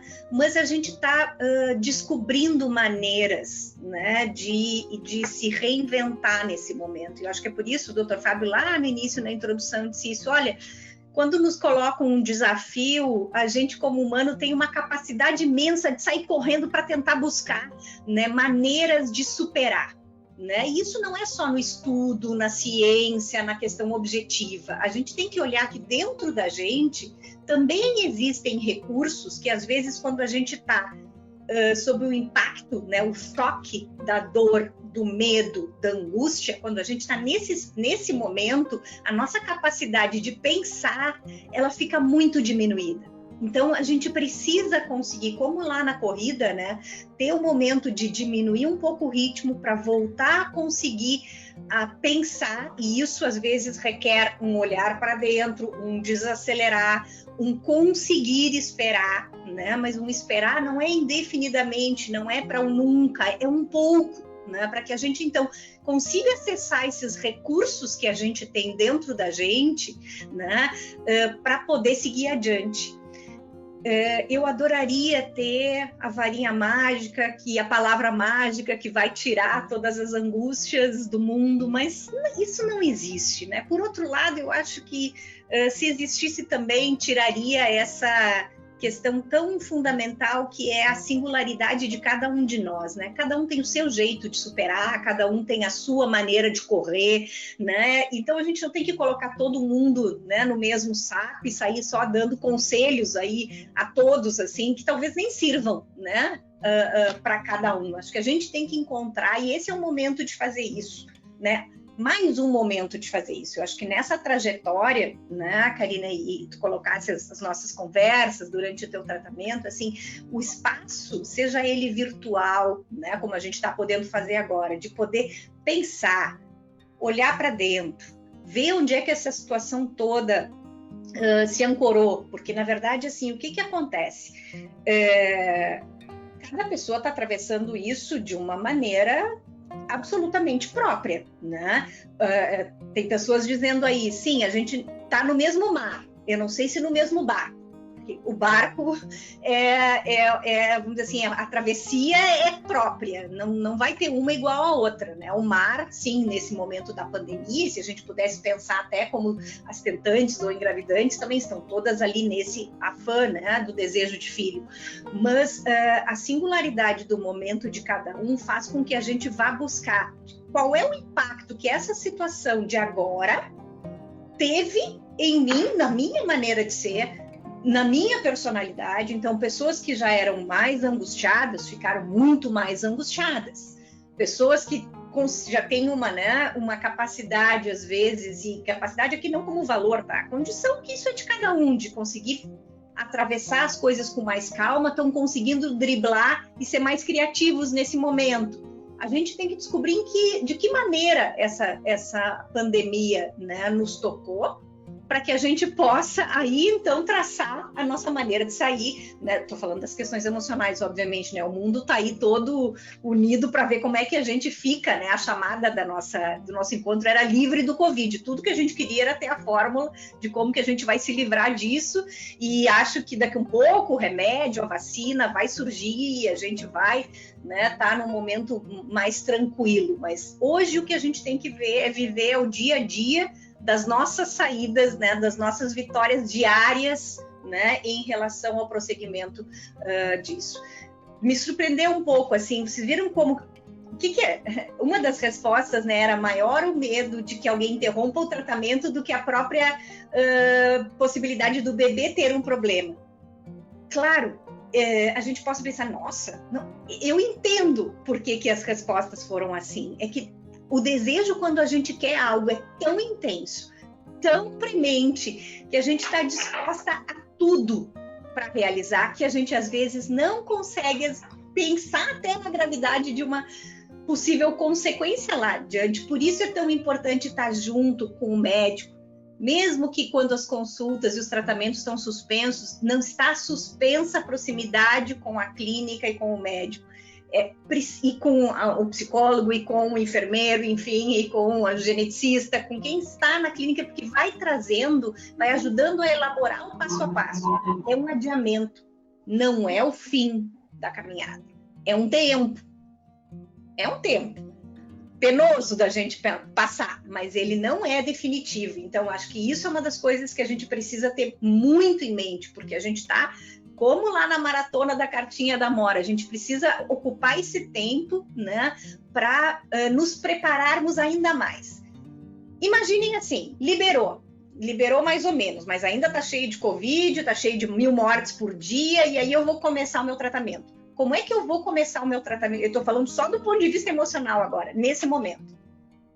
Se quando isso não está presente, já tem angústia, eu já tenho medos, eu já não sei com quem que eu conto, né? E nesse momento, né? A Tati estava dizendo, imagina, Tati, tu está vivendo agora ainda a apreensão em relação, né, à tua mãe. Vai sair dessa como teu pai saiu, como tu saísse. Mas imagina estar no meio do tratamento preocupado com alguém, se eu vou perder alguém, ou se eu vou sair ali na rua e vai acontecer algo. Então, o que a gente tem que pensar é que tem uma angústia que talvez torne o tratamento ainda mais difícil, né? Então, esse esperar penoso, volto a dizer, mas ele é uma espera que a gente pode transformar em algo positivo. Até uma das recomendações, vou citar a Espanha em homenagem aí ao Fábio, uma das recomendações da Sociedade Espanhola, da parte da psicologia, eles estavam justo utilizando uma expressão muito bacana, que eles estavam dizendo assim, que uma das coisas que eles sugeriram, né, era que a gente aproveitasse esse período como um período de plantio. Né? Quando a gente vai, para que algo nasça, a gente precisa plantar, regar, cuidar, para que lá adiante a gente colha. Se a gente olhar para esse período como um período de plantio, quem sabe ali adiante a gente também não vai estar mais fortalecido, né? É um momento que os atendimentos da questão emocional não pararam. A gente pode continuar em contato com os psicólogos das clínicas e conversando e se preparando para esse momento. Assim como as clínicas estão se preparando para o retorno, com equipamentos, com testagens, com distanciamento na sala de espera, né? Todas as clínicas estão já retomando isso, mas a gente precisa também, quem sabe, ir se preparando para o nosso retorno, né? Enquanto engravidante, para ali adiante poder fazer isso de uma maneira o mais tranquila possível. A gente sabe que sem ansiedade, esse papo do relaxa aí é só para deixar vocês incomodadas, né? Exato. Não é assim que funciona. Ninguém consegue relaxar por prescrição. A gente precisa conquistar um pouco mais essa tranquilidade. Oi? Parece que a culpa é nossa, né? Mais irrita a gente. Quando tu relaxar, você vai engravidar. Sim. É muito ruim escutar isso, né, Maria? É muito ruim porque 18 anos. Porque não está no nosso controle, e é por isso que a pandemia também é tão difícil, porque ela não está no nosso controle, ela não está na nossa mão, né? E tudo aquilo que foge ao nosso controle, a nossa capacidade de coordenar, gera ansiedade e angústia. Então, dizer para alguém que não tem como, porque é inevitável uma ansiedade que ela é obrigada a relaxar. É quase que dizer possível. assim, é quase que Agora, ser o contrário.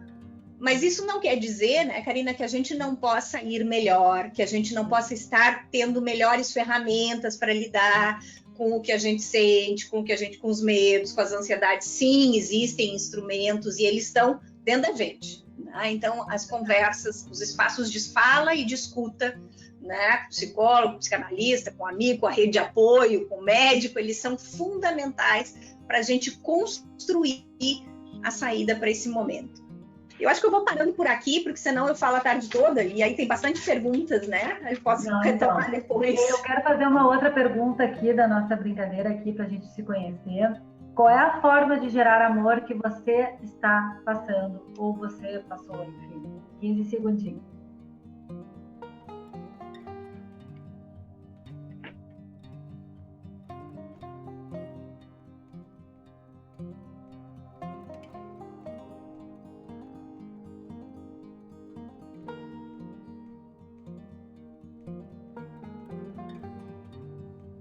Super curiosa para saber.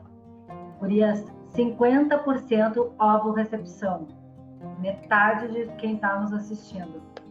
E 46%, olha só, metade. É alto, hein, Fábio? Doutor Fábio?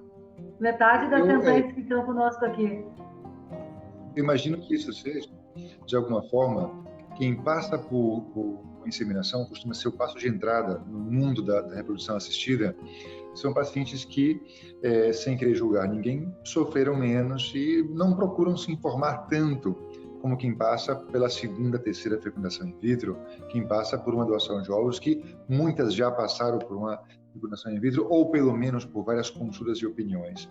Então, é um perfil de paciente mais interessado em informações, mais ligado em tudo que está surgindo, que quer se informar. Mas é um paciente, digamos, superior. Um paciente, quem está acompanhando hoje, não é qualquer pessoa que começou ontem a viver isso. É quem está vivendo mais tempo e quem precisa de informação, de mais ajuda, de mais contato, de mais apoio, de tudo o que está fazendo aqui. Então, não chega a me surpreender foi um zerão, 100% na inseminação, mas não chega a me surpreender que a maioria das pessoas estejam em tratamentos mais complexos, porque é o paciente que realmente acaba entendendo. Meu chefe costumava dizer a paciente que, olha, eu espero que você não entenda nada do tratamento, porque você engravida na primeira. Se você começa a entender muito, é um mau sinal de que não tivemos sorte. É bem assim. E deixando aqui a tua dica, de que maneira vocês buscam informações, meninas? De que maneira que a gente vai buscando essas informações no decorrer da nossa jornada? Estou bem curiosa também para saber qual é a forma mais utilizada.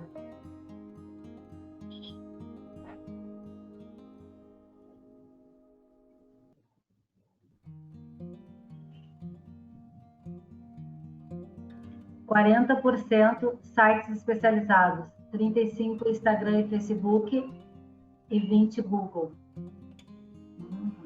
Sites especializados. Maravilha. Vou até botar aqui um ok. Bom, então assim, ó, depois que a doutora Débora conversou conosco, né, e aí a gente vai ter um momento agora, segura coração. A gente vai passar aqui um videozinho que é sobre a minha trajetória com o Pedro, tá? É bem rapidinho, é 2 minutinhos só, mas eu queria dividir com vocês para trazer esperança para vocês verem que é difícil essa caminhada, pessoal, mas a gente consegue. A gente só precisa estar aberta, né, para o novo, né, para o desconhecido, muitas vezes, e não desistir, né? Com muita resiliência, a gente precisa seguir essa caminhada. E esse videozinho, ele mostra o quanto a gente batalhou. E tá aí, o Henrico ontem fez 1 ano e 8 meses. Vamos ver aqui.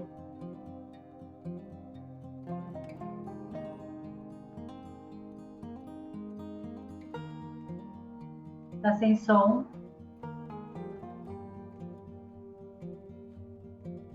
Ai, que pena, tá sem som.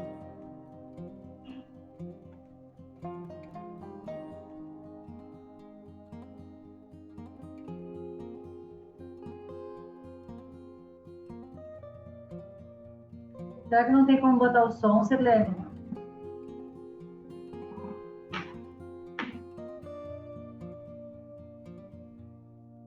Não estavam vendo? Não estava escutando, não estava escutando. Vamos tentar de novo. Isso acontece. Inclusive, eu fiquei sem Wi-Fi, queria que o Pedro viesse até aqui meu escritório com o celular dele, se ele estiver escutando aqui.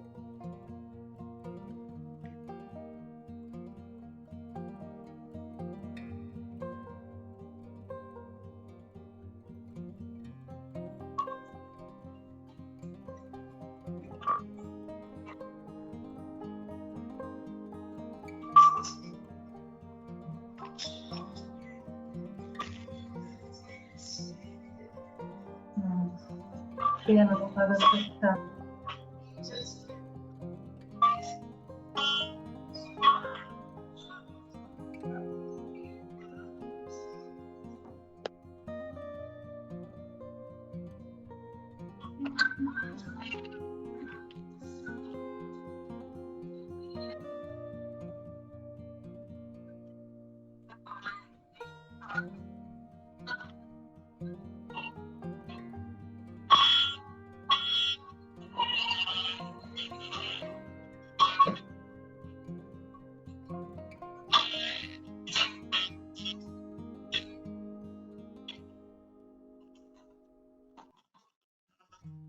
Podemos ver essa parte?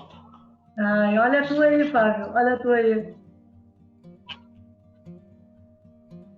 Rapaz, não apa...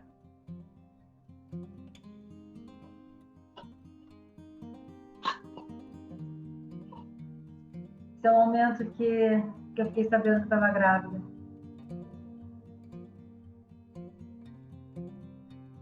Pena que não dá para a gente ver o som e as falas, mas as imagens é o Henrico aí, ai, nascendo, saindo da barriga. Pena que a gente não escutou o chorinho dele. Não te preocupa que tá lindo. É uma coisa surreal, assim. Essa jornada mexe muito com a gente, realmente, não tenho dúvida disso. Mesmo sem o som, vocês puderam ver, acompanhar a gente lá na Espanha, o momento aquele da chegada do positivo tão esperado, né? E, enfim, até o chorinho dele, aquela imagem que vocês viram ali. Por isso que eu falo, gurias, tudo vale a pena. Tem uma hora que a gente olha para trás e a gente diz, olha, amadureci, né? Percorri uma jornada que eu nunca pensei na vida que eu fosse passar, mas valeu a pena. Valeu a pena. Isso fica a mensagem aqui para vocês, todas que estão escutando, para não desistirem jamais dos sonhos de vocês. Jamais. Então a gente vai passar. Eu estou falando aqui para todos escutarem, porque eu fiquei sem Wi-Fi no meu celular aqui no escritório. Então, se o Pedro estiver escutando, eu adoraria que ele trouxesse meu celular aqui, o celular dele aqui para mim. Já que nós estamos numa sala de estar, a gente tem essa intimidade, né? Não tem problema daí. Bom, a gente vai passar por um novo momento agora, tá, pessoal, do nosso encontro, que vão ser as perguntas e as respostas. Vou começar com as que eu já tenho aqui, que foram passadas anteriormente. Eu queria só fazer uma perguntinha, tá? Que eu acho de extrema importância na nossa jornada. O seu marido apoia você nessa jornada? –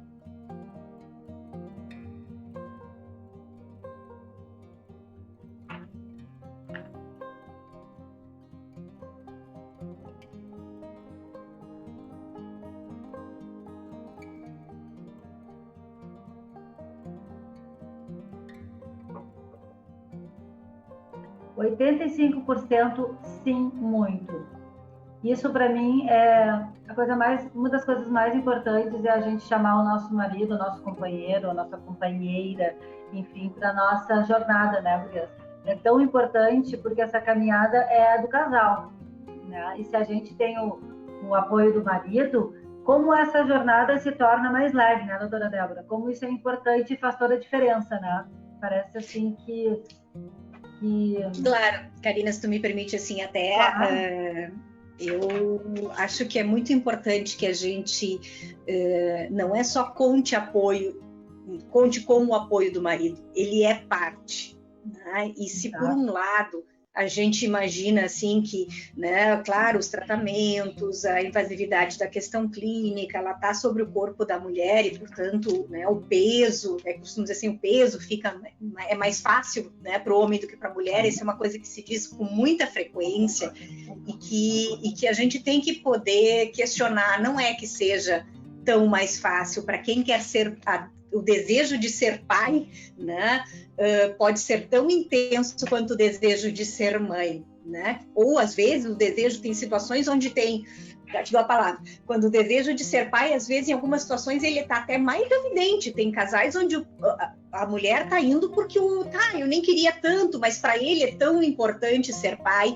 e às vezes o homem é deixado um pouco de lado no nosso olhar, na nossa atenção, nos grupos, né? Eu sei que ele tem, às vezes o homem tem é um pouco mais reservado, não é tanto dado a grupos, enfim, né? Mas ele merece estar junto, porque ele quando existe estou falando aqui do homem, né? Falando no casal heterossexual, mas isso poderia ser entre duas parceiras ou entre dois parceiros, não importa que tipo de família está se formando, mas resgatando um pouco, especialmente já que falaram em marido, né? A importância desse olhar, que a gente também possa fornecer apoio para o homem. Né? Ele não é só convocado lá no final do processo, né, doutor Fábio? Pois é, eu como único representante masculino desse grupo que está conversando hoje, queria defender um pouquinho de que, poxa, não é só apoiar, é parte do processo. É parte do processo que, da forma que é feita a gestação, as causas, e quem tem que passar pelo procedimento é a mulher, o ginecologista acaba sendo o profissional que trata. Mas eu sempre tenho cuidado de não dizer minha paciente, meus pacientes, é o casal com meu paciente, é aquele casal. Eu faço muito pouco ou quase nada de intervenções para o futuro pai, mas ele participa, eu pergunto a opinião, a gente conversa, tem alguns que são mais digamos, mais entusiasmados até do que as futuras mamães, que têm mais perguntas, mais dúvidas, que guiam o processo e que querem estar participando desde o começo. Eu ouvi uma vez uma frase que eu não sei o que a Débora vai pensar, mas que dizem que, de uma forma geral, assim, bem jargão, a mãe começa a ser mãe desde o planejamento da gravidez e durante a gravidez, e que o pai ele se torna plenamente pai quando nasce, que pega o bebê nos braços, que antes ele não teve aquela vivência. Mas no caso da reprodução assistida, como existe toda essa vontade, essa conversa, o esforço de estar fazendo, eu acho que envolve mais o futuro pai, e ele está um pouco mais sensível até. Mas, bom, só para poder dar uma defendida um pouco nos futuros pais, que também participamos de... E não só, até te lembrando assim, é que agora está mudando muito isso por várias coisas, é uma mudança cultural, né? É que como o desejo, seja de maternidade ou paternidade, ele está em conformação com o nosso desenvolvimento, isso não começa agora, isso começa desde quando a gente vai construindo a nossa identidade de mulher, de homem, né? E durante muito tempo a mulher estava mais, né? A brincadeira de ser mãe, ela fazia mais parte da brincadeira da menina do que do menino, né? Essa coisa do brincar de boneca, acalentar, levar, cuidar, e isso é uma questão cultural, porque hoje em dia, como os meninos estão mais autorizados, sim, a poder, não é coisa de menina brincar de casinha, de poder inverter os papéis, né? Então acho que a gente está podendo felizmente mudar, e temos aí homens que estão plenamente ocupando o seu lugar na sua paternidade, né? E não só ajudando a mãe, né? Porque senão era isso que eu quis, não é ajudar a mãe ou ajudar a tentante, não. Ele é parte fundamental, né, desse processo para quem está buscando, para a vida dele e para o filho, né, uma vida inteira. Então, bom, vamos para a pergunta aí. Com certeza, é de fundamental importância mesmo. A última pergunta seria, rapidamente, qual é a sua rede de apoio, que é tão importante, né? Aí a gente finaliza o nosso quiz e começamos as perguntas e as respostas.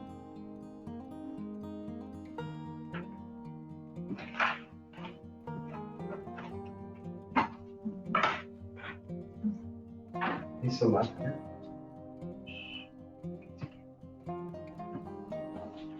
Como é que o Carlos sabia que tem?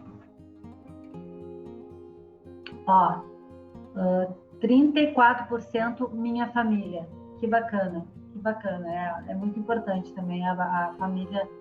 Quando a gente tem o apoio da família, se torna mais tranquilo, né? E 31% a psicóloga, que eu defendo muito também, né? Que eu acho que é fundamental numa caminhada de uma tentante. Muito legal.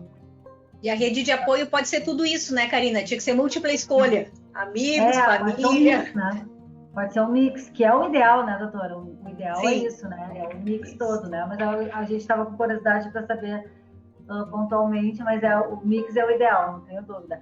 Bom, a gente vai começar agora as perguntas, tá?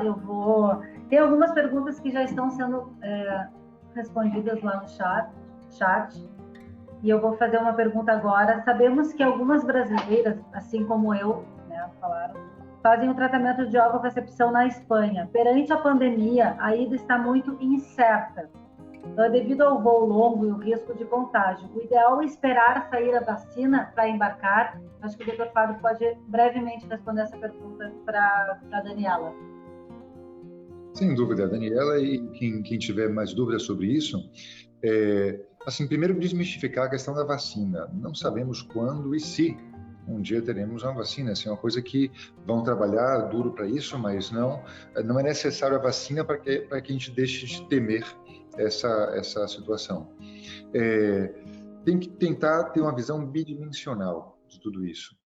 Aqui na Espanha, vir para cá, vai pegar o coronavírus aqui, provavelmente é muito mais difícil ter um contato com o vírus aqui do que em um local onde esteja a curva crescendo. Onde está a curva decrescendo aqui, tem menos casos transmitindo, sempre é possível acontecer, mas mais reduzido, sem dúvida. Então, a Espanha já começou a autorizar que venham pacientes de fora. Você tem uma ideia, aqui no nível de Valência, na clínica que eu trabalho, 40% a 45% dos pacientes, eles são estrangeiros, numa época normal. Agora, claro que não, agora todos são nacionais, porque não está entrando voos de fora. Mas daqui a 15 dias já entram voos de França, Portugal, Alemanha, etc. Daqui a 15 dias já está autorizado. E antes também, tá? Porque a gente foi prudente, você está convocando os pacientes para a segunda quinzena de junho. E eu já tenho planejado receber pacientes do Brasil em julho. Eu preferi ser mais prudente, eu coloquei final de julho, segunda quinzena de julho, e programado receber diversos pacientes do Brasil e que tem que avaliar as questões de voos, disponibilidade, etc. Existe uma questão da quarentena, quando entra na Espanha, de que a palavra assusta muito, as pessoas pensam que vão chegar aqui e vai ficar preso na Espanha por 40 dias. Não é bem assim. O que prega a lei espanhola, que talvez mude e seja menos ainda, mas o que prega hoje é que se você vem de um local de risco para ter o coronavírus, e você entra na Espanha, nos seus primeiros 14 dias na Espanha, você não tem que ficar 14 dias aqui. Mas se ficar 14 dias aqui ou mais, os primeiros 14 você está em isolamento. Você tem que ficar dentro de casa ou do hotel e só pode sair por motivos médicos para fazer o tratamento ou para se alimentar e comprar comida para o restaurante. No caso de um hotel, talvez possa se alimentar no próprio hotel. É claro que não dá para comparar o prazer de uma viagem para cá, de poder sair, visitar, passear e ter uma vida mais leve do que fazer nessas circunstâncias de restrição. Mas algumas pacientes que, como a Débora falou de forma brilhante, não podem mais esperar. E sim, existem diversas pacientes que estão vindo, mesmo passando o risco de chegar aqui e não poder fazer nada além do tratamento. E, enfim, com dificuldade de fazer o tratamento, isso está acontecendo. Eu não vejo essa questão de dificuldade de uma forma muito grande, a menos que existam discrepâncias maiores, a menos que no futuro a Espanha proíba a entrada de alguns países e tal, coisa que não está acontecendo agora. Imagine que no futuro vai ser menos ainda. Mas eu acho que a gente tendo cuidado e fazendo tudo com calma, planejando com calma, como sempre planejamos, não deveria ser um obstáculo a mais, não. Já chega de obstáculos. Agora, maravilha. Maravilha. Agora eu tenho uma pergunta aqui para a Márcia, tá? Porque a imunidade, né, Márcia, da doutora, é um assunto que está bem discutido, né? Sobre a imunidade. Então, tem uma pessoa aqui que está perguntando assim, se tem um resultado que sou imune, ok? Nunca mais vou pegar porque eu posso ter mais resistência do que a outra? né? O que tu fala sobre isso, assim? É uma questão bem importante. Então, na verdade, assim, né? Voltando, né, o que eu tinha comentado um pouco na minha apresentação, a gente não tem dados científicos 100% para responder com precisão essa pergunta.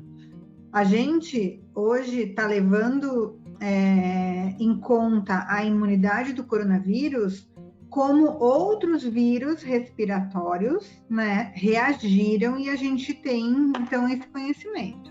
O que a gente sabe? A gente sabe que a grande maioria dos pacientes que possivelmente vão pegar o coronavírus não vão ter uma nova infecção e vão ficar imunes.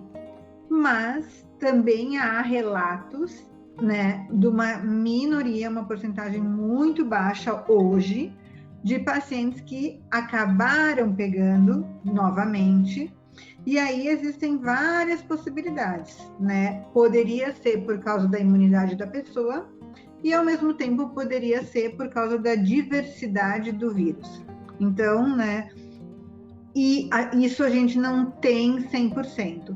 Por isso que também é importante, tudo que a gente está falando aqui hoje, a gente tem que levar em consideração, talvez, para hoje, para os próximos dias, porque dia a dia, semana a semana, estão surgindo novas pesquisas, novas publicações científicas com novidade relacionada à imunidade, ao vírus, e o que isso pode provocar numa tentante, numa grávida, ou até mesmo, né, numa pessoa, num paciente normal. Então, assim, hoje parece ser que sim, né, quem pega o coronavírus tem uma imunidade, e essa imunidade parece ser que vai ficar aí alguns anos. Mas a gente não tem respostas precisas ainda para isso. Perfeito. O quanto será seguro usar gavetas de doadores, óvulos e sêmen, pós-pandemia? Tem uma tentante aqui que faz produção independente, tá, pessoal? E usa os dois. Então, ela quer saber sobre ser seguro. Acho que eu posso comentar assim. Veja bem, a doação é um processo muito mais fácil de controlar do que uma gravidez. Gravidez, você engravida e fica 9 meses exposto a poder se contaminar depois, e tem que se cuidar, e com certeza todos se cuidarão. Para um doador e para uma doadora é super fácil, você faz o teste 2 dias antes de colher o sêmen e tem um resultado, é o que fazemos aqui. A gente tem um resultado em quanto tempo? 2 dias? Bom, se demora 2 dias o resultado, 2 dias antes faz o teste. Deu negativo? Livre de problemas. Óvulos, a mesma coisa. A gente tem esse controle final de se essa pessoa estava saudável, não transmitindo na hora que doou. Depois, se ele pegar, depois de uma semana, o doador pegar o coronavírus, nunca vai ter nenhuma transmissão para essa futura mamãe. E até falando assim, né, um pouco do que foi estabelecido para os bancos, tanto de sêmen quanto de óvulos, né, foi a testagem. Né? Então, é claro que no Brasil estamos voltando agora, pouco a pouco, né? Mas lá fora, e também a gente sabe que muitos bancos de sêmen são do exterior, né? Tanto dos Estados Unidos ou da Europa, alguns bancos de óvulos também, Argentina, Estados Unidos ou Europa, ou até mesmo a ida para a Espanha. Então, assim, a mesma maneira que a gente está falando, né, da testagem pré-tratamento, e aí pré-estímulo, pré-punção e pré-transferência, é essa testagem que se está fazendo pré-doação, ou seja, de óvulos, ou seja, de sêmen. Então, teoricamente, se a gente faz essa testagem, é óbvio que se der um positivo, tanto o doador quanto a doadora vão ser, né, não vão poder ser utilizados, os gametas deles não vão poder ser utilizados naquele momento. Então, da mesma maneira que hoje um ciclo poderia ser cancelado de uma paciente, se uma doadora é detectada com vírus, esse ciclo vai ser cancelado. Se o doador de sêmen for detectado positivo, a doação do sêmen também vai ser cancelada. Então, isso, né, a gente nem cogita hoje estar realizando um tipo de congelamento, né, ou esse tipo de tratamento sem uma testagem. Sem dúvida, eu concordo com as palavras da Márcia. Voltou lá. Vem, Karina. A doação, o protocolo, o rigor do protocolo de testes para quem doa é muito superior para quem está fazendo o seu próprio tratamento. Se a gente for imaginar a quantidade de exames que a gente pede para um doador de sêmen, comparados aos exames que eu peço para os futuros pais que estão aqui no meu consultório, 5, 6 vezes mais. Para a doadora de óvulos, 10 vezes mais. É muito mais rigoroso, a gente é muito mais rigoroso com quem está doando, porque de qualquer forma, quem está fazendo o seu próprio tratamento, ele assume, de alguma forma, a responsabilidade do que pode estar acontecendo com a sua própria saúde. Existem provas obrigatórias, exames obrigatórios, existe uma série de cuidados que sempre vamos ter.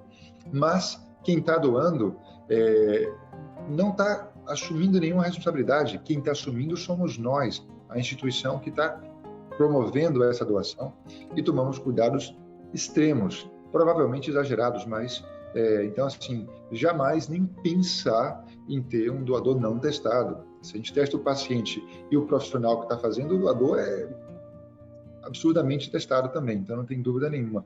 Quando num dia a gente for deixando de testar um e outro, o último que vai deixar de ser testado vai ser o doador e a doadora, por essa mesma filosofia que eu acabei de contar agora.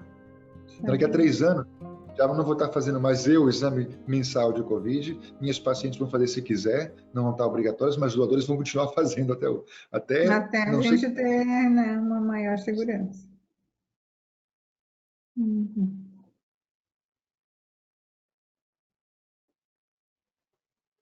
Não estou ouvindo a Karina. Eu também não. Karina, estamos sem som. Tu tá sem som. Tá, desculpa. A minha rede caiu aqui. Eu escutava vocês, mas eu não... Eu acho que deu alguma coisa aqui na minha internet, agora eu voltei. Mas eu estava escutando o Dr. Fábio falar. Nós já estamos aqui com 2 horas de encontro, né? São 5 horas da tarde. Eu quero só falar para todas vocês que as perguntas que estão chegando pelo chat, tá? Já estou combinando aqui com a Sirlene. A gente tem como responder e mandar para vocês. Ninguém vai ficar sem resposta, tá? Isso aí é uma questão, assim, de um dia ou 2 a gente já vai encaminhar, né? Eu vou passar para o Dr. Fábio, para a doutora Débora, para a doutora Márcia, e a gente vai, consequentemente, responder todas as perguntas, certo? Até por uma questão de tempo mesmo, que a gente não vai dar continuidade, porque senão a gente teria que ficar aqui mais 1 hora, né, fazendo esse momento perguntas e respostas. Então, eu vou me encaminhar para o final do nosso encontro aqui. Infelizmente, a gente poderia ficar mais 1 hora aqui conversando, né, mas a gente já está no final. Falar que eu quero agradecer todos por estarem aqui conosco nessa audiência maravilhosa que a gente recebeu. Agradecer vocês, Tati e Adri, pela contribuição, pelo carinho, pela generosidade de dividir as histórias de vocês conosco, né? Com todas as tentantes.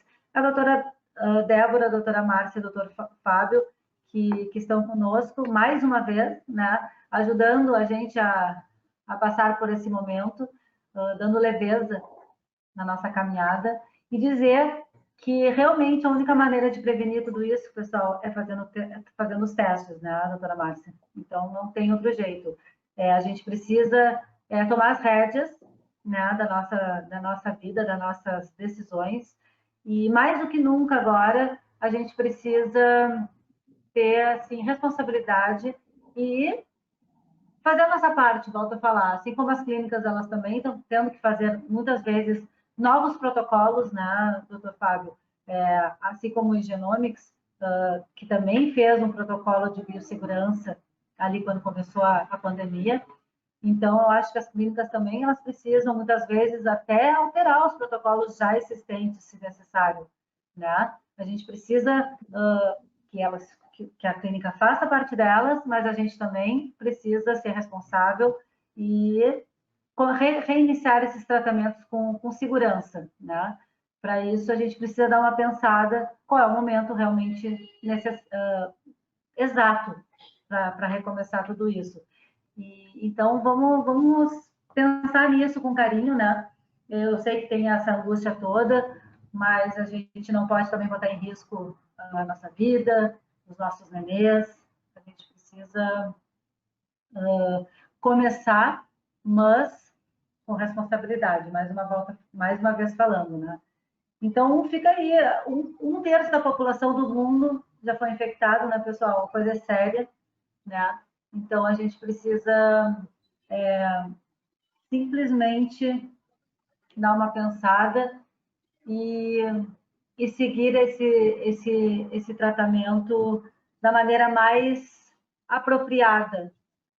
Então, fica aqui o convite para vocês continuarem conosco através dos podcasts. A Tati volta a falar semana que vem, falar com detalhes, né? Porque aqui não deu tanto tempo, né? 10 minutos, né? Lá tu falou em 30, né, Tati? Então, vai conversar mais conosco sobre isso. Os podcasts, gente, tem 33 podcasts. O doutor Fábio tem 2 sobre o alvo-doação. Eu tenho 2 sobre a minha trajetória. A doutora Márcia falou em 2 podcasts sobre epigenética, que é um assunto, assim, muito importante para quem faz alvo-doação. Tem epigenética lá. A doutora Débora Farinati não fez o podcast, que é só a live, mas vai fazer. Vai fazer agora, a gente vai agendar. Então, assim, tem outras psicólogas falando do luto, né, do bebê arco-íris, de tudo sobre a reprodução assistida, né, da preservação da fertilidade, acupuntura, tudo. É para vocês, é feito com amor, com coração, é feito realmente de ex-tentante para tentante, né, de quem sabe o que vocês precisam saber e que na minha época eu não sabia, né, eu não tinha acesso. Então, isso é tão importante, essas informações. E hoje a gente está dentro de casa, é só botar o fonezinho e baixar, estão em todas as plataformas, tá? SoundCloud, Spotify, tudo. Então, aproveitem, meninas, aproveitem nossos eventos online, nossas lives, de todo o cenário da reprodução assistida, porque isso vai ajudar, que nem a doutora Débora falou, a trazer mais segurança para vocês nesse momento. Não, é um momento de espera, sim, mas aproveitem esse momento de espera para trazer informação para vocês, né? Para vocês, eu digo para o casal e muitas vezes para a família também, né? Porque às vezes a família não entende muito bem todo esse processo, então aproveitem agora para dar uma clareada, né? Para se familiarizar com todo esse processo, para aceitar ele de forma aberta e com olhos de gratidão, que eu sempre falo. Quando a gente olha alguma coisa com gratidão, é tão melhor, né? Então, existem várias formas de gerar amor. A alvo-recepção é uma delas, que aqui a maioria de nós estamos passando por esse momento. Então, se por algum motivo ou outro vocês estão com certa dificuldade para aceitá-la, aproveitem esses nossos momentos juntos para poder elaborar tudo isso bem dentro de vocês. Esses lutos, eles precisam ser elaborados. A doutora Débora fala muito bem sobre isso, inclusive vai ser o nosso tema do podcast. A elaboração dos lutos, né? E de abrir mão, por exemplo, da carga genética. Vamos viver todos os lutos que a gente precisa viver, né? E a pandemia, como a Débora falou, é mais um obstáculo. É um obstáculo que a gente não esperava, que todo mundo foi pego de surpresa, né? Que parou o mundo. Mas a gente está aqui unidos por um único objetivo: ajudar vocês a construir a família de vocês. É essa a nossa maior missão, né? E por isso a gente teve esse encontro hoje e a gente vai responder, mais uma vez falando, todas as perguntas, porque eu acho que existem muitas perguntas nesse cenário da reprodução assistida. E é para isso que a gente está aqui, para trazer informações e ferramentas, suporte positivo para vocês continuarem os tratamentos de vocês. Muito, muito obrigada para cada uma de vocês, gurias, tá? Vocês que estão aí nos escutando, eu agradeço em nome de todo o nosso time aqui, que a gente passou hoje, essa tarde de sábado, tá bem? Um beijo bem grande no coração de vocês. Podem se despedir aí, gurias. Você também. Tchau, tchau, meninas. Queria Tchau, só obrigada. agradecer, Obrigada por tudo. e queria agradecer o Genomics e a Ferry Medicamentos, porque são as nossos dois apoiadores para a gente estar aqui hoje conversando com vocês, tá? A Genomics é nossa apoiadora em todas as nossas ações do nosso Tentantes Projeto de Vida. Então, um agradecimento especialíssimo para essas duas empresas, do fundo do meu coração, em nome da nossa família, eu, o Pedro e o Henrique, tá bem? O Henrique está lá dentro, mandando beijo para todas vocês também. Um beijo, Brito.